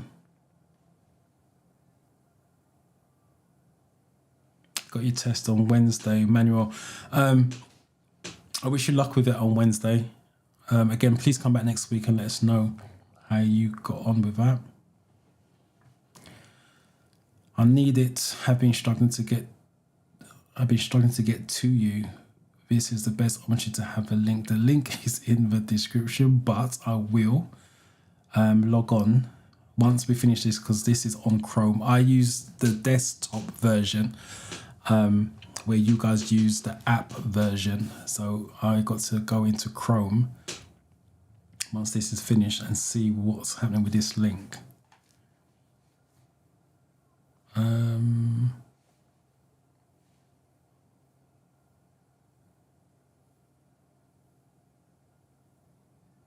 Yeah, you just need to pass that theory test.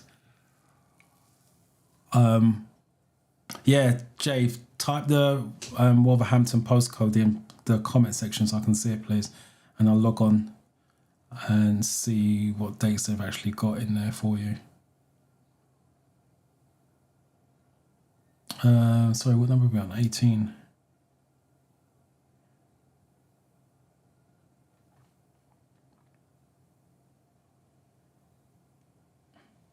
Spiral roundabouts, that's common.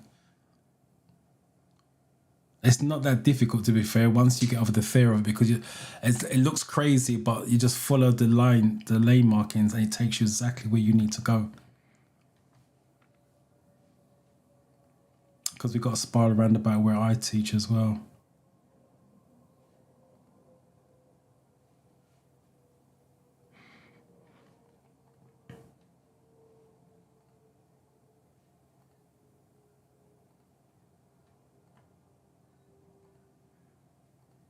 You guys are gone for A.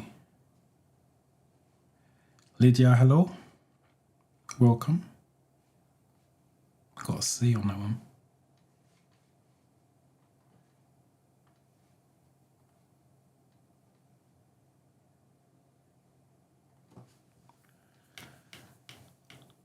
All right.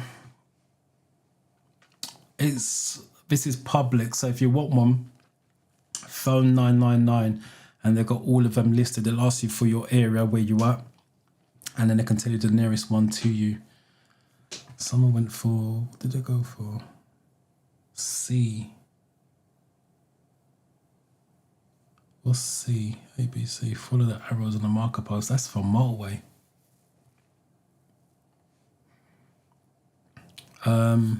Oops, can't see it. What does this sign mean?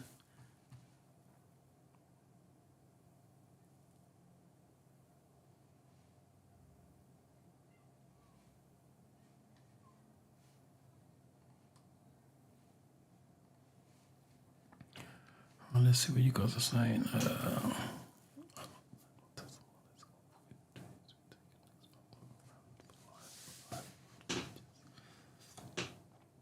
First of all, thanks for popping in. Even though you can't stick around for the live, appreciate that. 40 out of 50. You can always watch the replays. Don't have to be here live. And that's 10 questions wrong. Again, 7 to 8 categories. 50 out of 75. The has perception still needs a little bit of work because 44. So I definitely wouldn't neglect the has perception, but the question still needs a little bit of work. What you're going to need to do is look at the paperwork or categories you got wrong and start with that. Did you say you booked another one? Retaking it next month. So hopefully you've given yourself time to bring those scores up.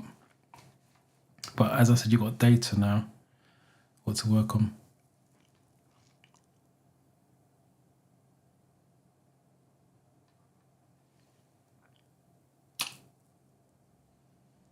I'm sure you was here last week. But anyway, thank you for coming back. And thanks for letting me know that you passed, and congratulations. The link is actually on there, just checked it. Yeah, I know it's on there. I put it in yesterday when I've done the thumbnail. But it's on every video. Don't have to use this video, it's on every single video. But as I said, I will log in once we've done this and see what's what. But thank you for that, Tina, I appreciate it. My first test within 3 days, any tips? I have my first test within 3 days and tips. No, 3 days you should be ready. Just finalize any bits and pieces. The only thing I will say is make sure you do a full mock test with the 50 questions and has perception back to back, so your brain gets mentally strong enough to do both at the same time. Because what some of you do, this is what I tell my students, you do mock test only, make sure that's up to par, and then we do has perception separately, up to par, and then the week of the test we start to do both together, so the brain gets mentally prepared to do both of them, because obviously when you go for the real test you're doing both on the same day, same time. That's the only thing I would suggest you do. But you should be ready by now, so there's not much more you can do on that. But just when you go in there, just take your time and make sure you read the questions very carefully.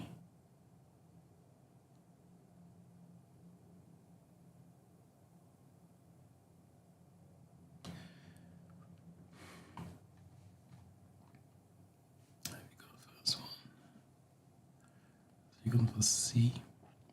This is just similar to, this question is similar to the one with the bus and cycle that we had previously. Congratulations on passing. No problem, you're welcome.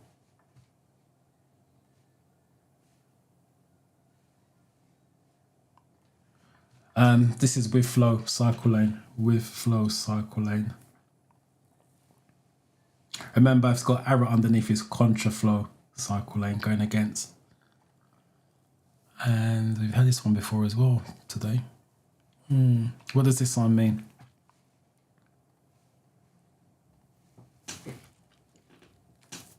It's a second repeat taker. When would I pause from studying my mock?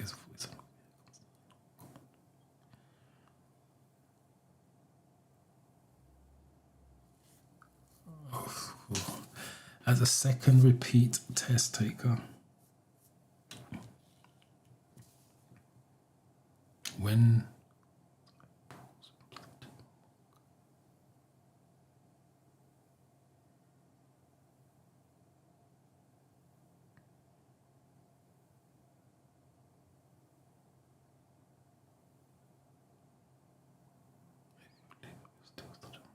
if you leave, I will still study on test day. Sorry, let me just answer because I'm struggling with that one.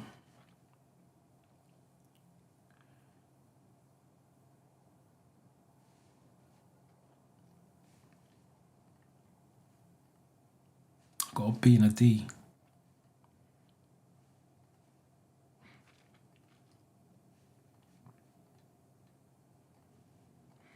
This is one of the first questions we had with signs on this.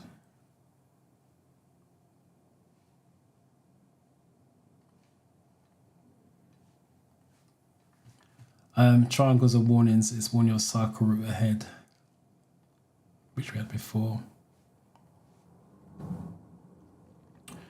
So let me get rid of this for now. As I mentioned earlier on, at the beginning, your test is made up, it's 50 questions, it's made up of 14 different categories. On this one, we had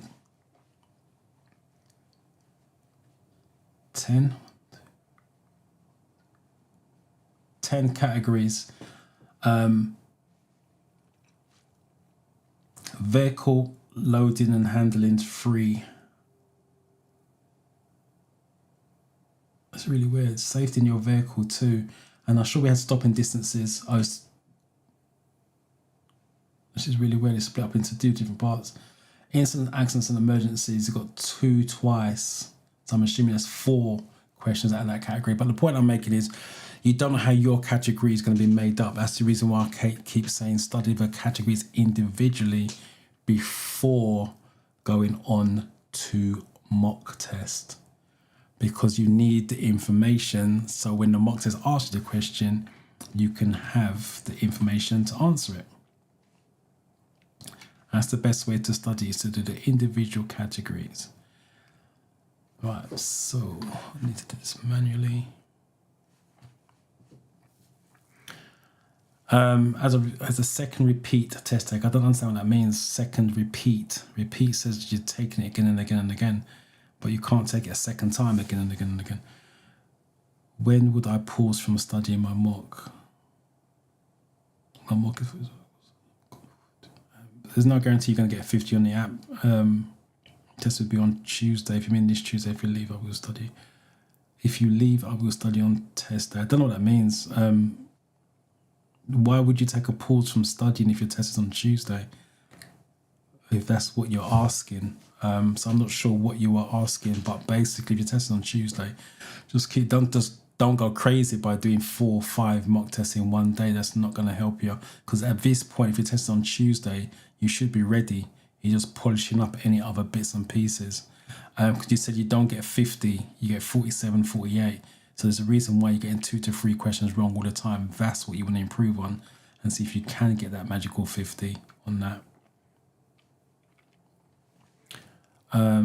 I passed first time on February. My score was 46, 49. I revised more than 10 hours. So for me, it felt a bit more easier. I'm now starting to do driving lessons with my dad and an instructor. So everybody's different.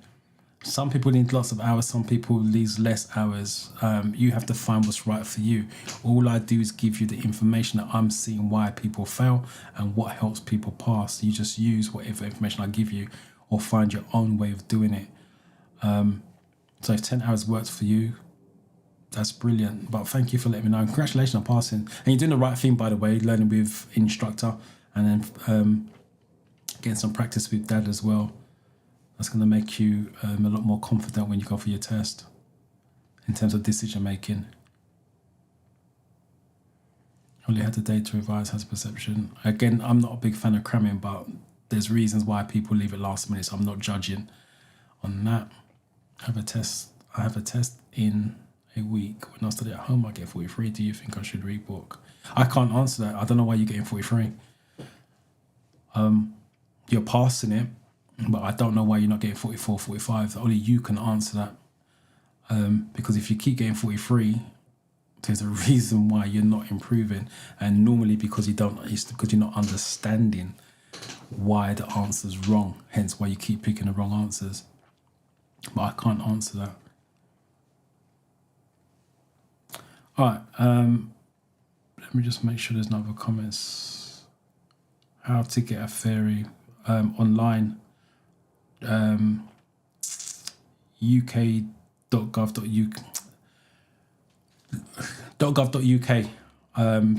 Type in fairy test in Google and it comes up. Just make sure it's the official DVSA site. There's some fake sites out there. £23 is what it costs. If you pay more than £23 for the test, it's not the original site. That's fine, it's no problem. You passed it, that's all that matters. Thank you so much. Allows you.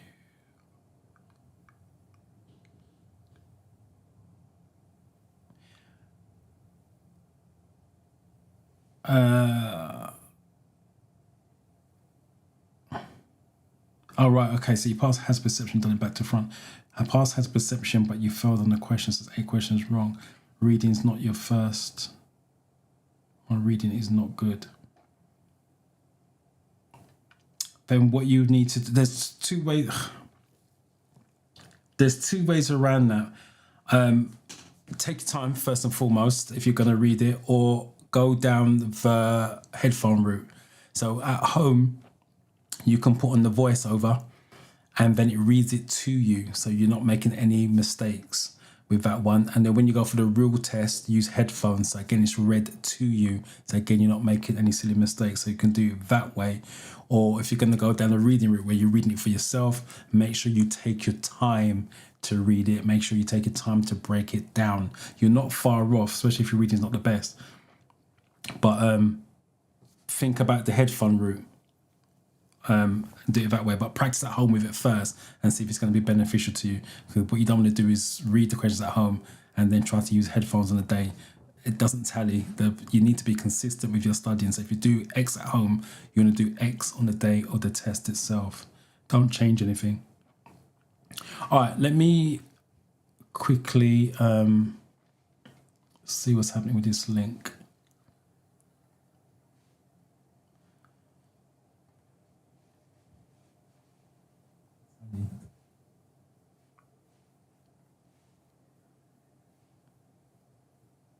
Yeah, the link is right there, but let me copy that and then paste it in there.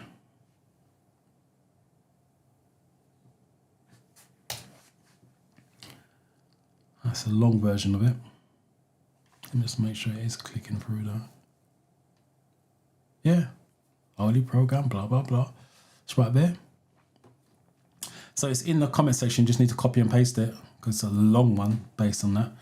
But it is in the description as promised. And Jay hasn't got back to me with the Wolverhampton postcode. Let me try something while we are live. I'm going to do a hazard perception in a minute. Fairy test is my account.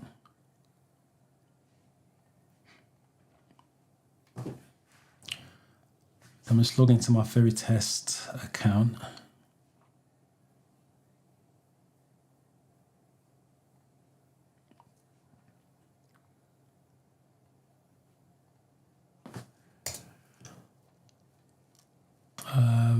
Make new booking.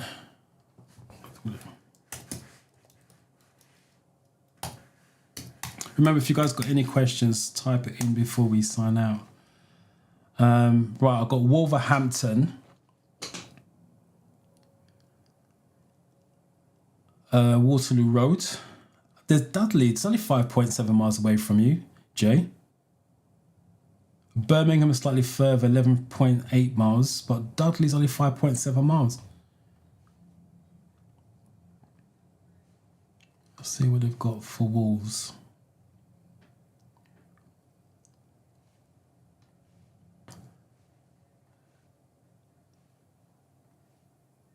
Yep, 100% correct. There's nothing for April or May, which is really weird. Okay, so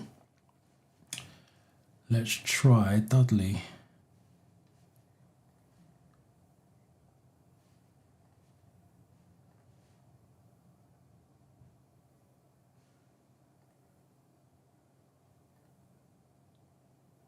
Dudley's even worse. Yeah, unfortunately, Jay, there's nothing there.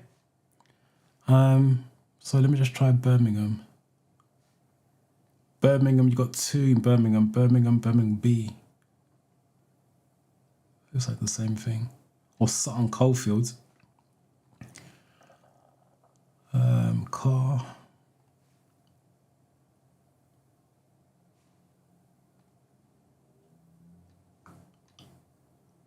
That's crazy. Birmingham's June as well. That's crazy. Yeah, Jay, unfortunately, it is what it is with that. There's nothing you can do about that. Both Dudley, Wolverhampton and Birmingham don't have anything until June. So what you got to do is just make sure you pass that. Because literally if you're taking driving lessons, you're not lost any time, which is the main thing. So once you pass it in June, I think you said the test was, you can literally go in and book a driving test because you've got the driving experience now. So at least you're not wasting time by not taking driving lessons. It's crazy. All right, let's take a look. No problem, no problem. Appreciate that. But again, welcome. I've not seen your name before. I've definitely not seen your avatar. Get my words out. Right. So hazard perception. What is hazard perception? Hazard perception is 14 videos, and one of them has a double score 2-5. So what you're looking for is a hazard. A hazard is anything that's going to cause you to slow down or change direction. So imagine that you are driving. If you feel that you need to turn the steering wheel to go around any obstacles, or you need to use the foot brake to slow down, it's a hazard. It's a problem. You need to click. And what you want to do is click twice per problem. So you click once, you go 1, 2, and then click again. Do not do 1, 2. If the first one's too early, the second one's too early. On the videos, it said if you click early, you'll get the higher score. But the problem, they don't tell you. If you click too early, you get a 0. It's not about you seeing the hazard. It's about you getting a score for the hazard. You can see the hazard all day long, but if you get a 0, it means nothing. So it's about getting a score for the hazard. And the score you're looking for is 3 upwards, 3, 4, or 5. 2s and 1s will add up eventually, as long as you get enough 5s and 4s, but ideally you want a minimum of 3 across the board. So I repeat, see the problem, you click, you count 1, 2, and then you click again. And now I'm going to get my iPad out and then load it up, and then I'll do a demonstration. Before I do that, I just want to show you the test report G.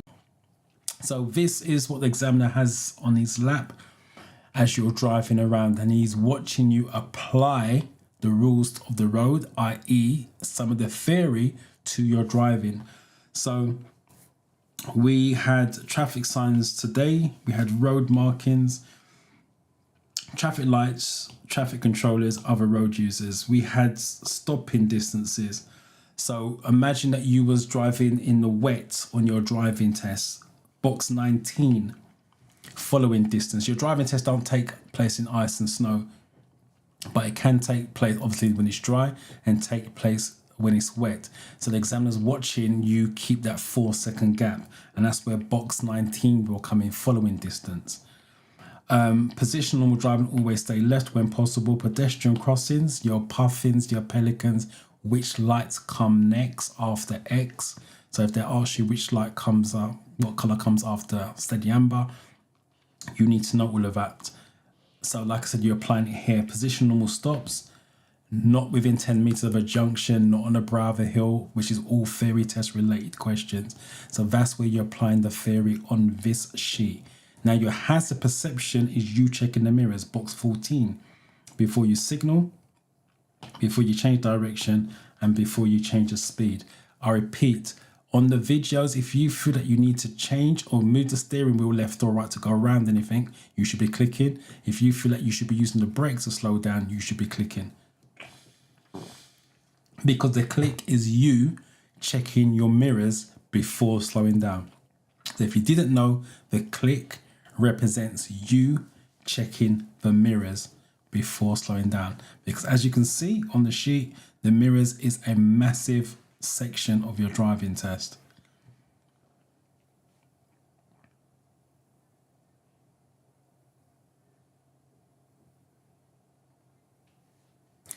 I've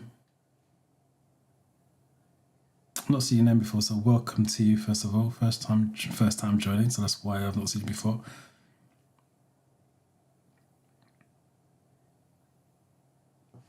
Four days, which is next week. And I wish you luck with that, first of all. 10 o'clock, so you definitely got the time wrong. So you can always turn up next week at 10 o'clock, let us know that you've passed. So I wish you luck with it. If you've got any questions, type in before we sign out. Let me help you out. So you got two types of videos on the apps. You've got real life and CGIs. When you go for the real test, it's all CGIs. Someone mentioned it's on a small, when they study, it's on a small screen. It's on a bigger screen. Yes, on your computer desktop screen. So it's going to be a lot bigger, a lot clearer, slightly slower than the app itself. So as perception, I'm going to do two. I'll do a real life. Final with no stars. This has got no stars. I'll do a commentary drive so you know where I'm looking and why I'm going to be clicking as well. So when you are driving, you want to be scanning from left to right, right to left. With the van parked up on the road there, I'm going to have to go past it. That's why I'm clicking. Car coming down. So that's actually caused me to slow down. It could be the problem, it could not be, but keep going because it could be a double.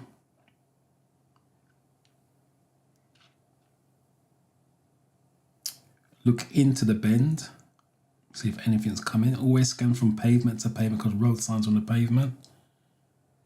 Person's walking, I didn't see it until late.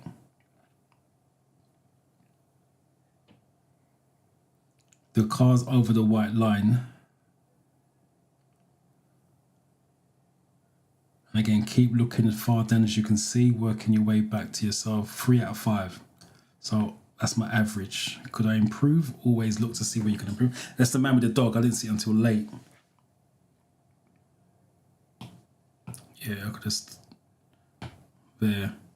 That's when I could have clicked in the beginning, but I didn't see it until late. Not a problem.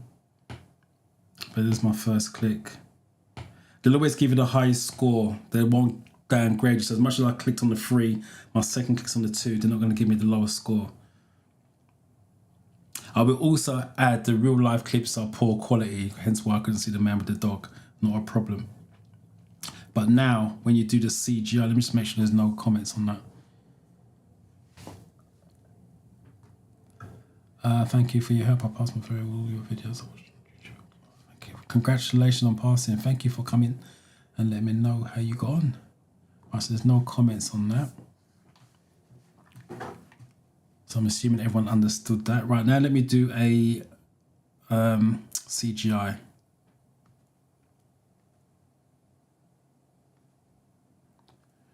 If I'm no stars, let's do this one. So again, a scan from left to right. So the grass verge on my left to the crash barriers to my right. Because things happen at the side of you. Okay, nothing's going on at this precise moment. So no need for me to be clicking. That lorry looks like a problem. The car's to my right. The lorry to my left. Keep scanning from both now. He's got a signal on. The car's got a signal. Now he's moving over. So I'm going to click again.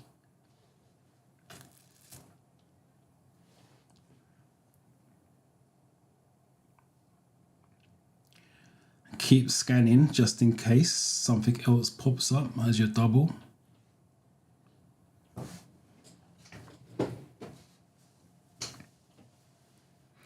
And nothing else is happening, so I don't need to click 5 out of 5. So again, let me just speed up for the sake of the video. So the car to my right came into view.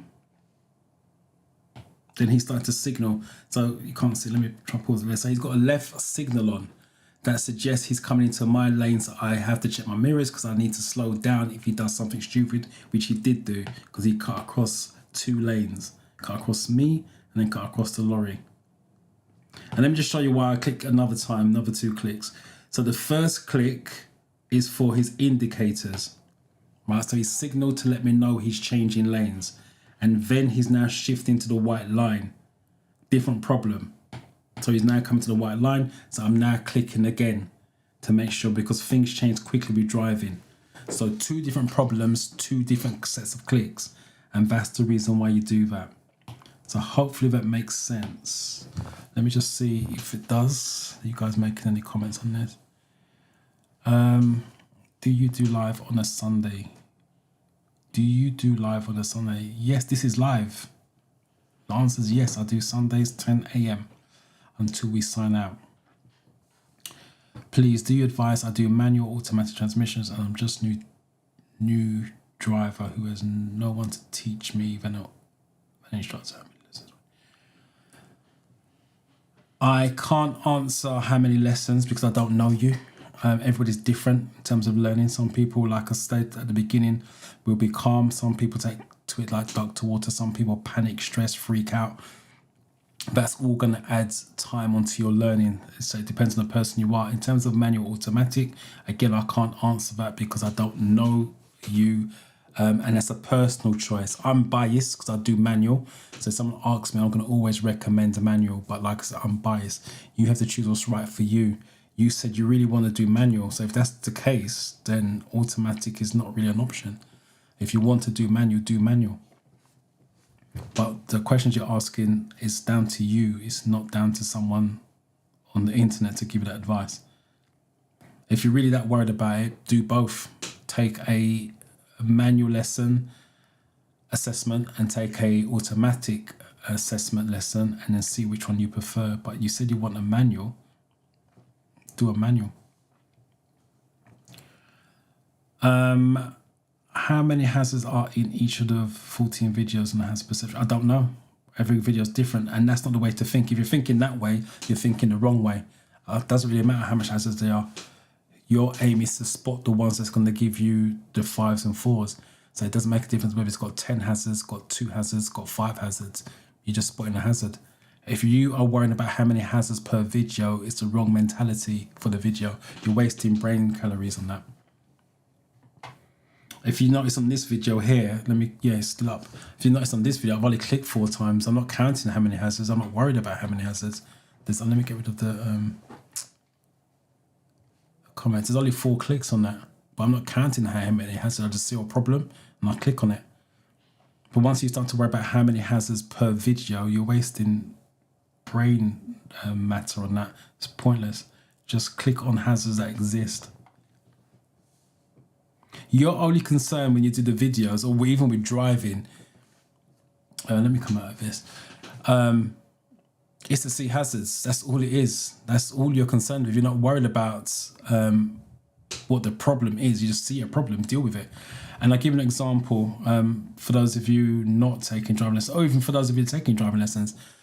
When I'm teaching students, and most instructors are the same, they teach students and students driving down the road, and they see, let's just say someone looks like they're going to cross the road.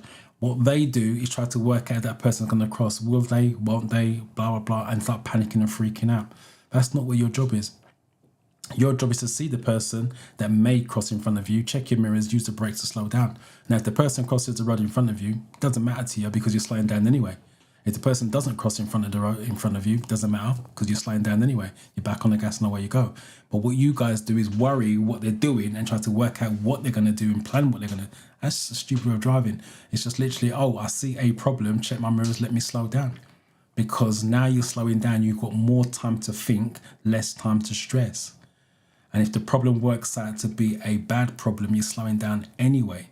And if it doesn't work out to be a problem at all, because they wasn't going to cross the road, you're back on the gas, happy days.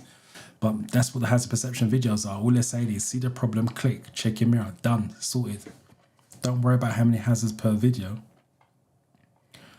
So hopefully that makes some sense.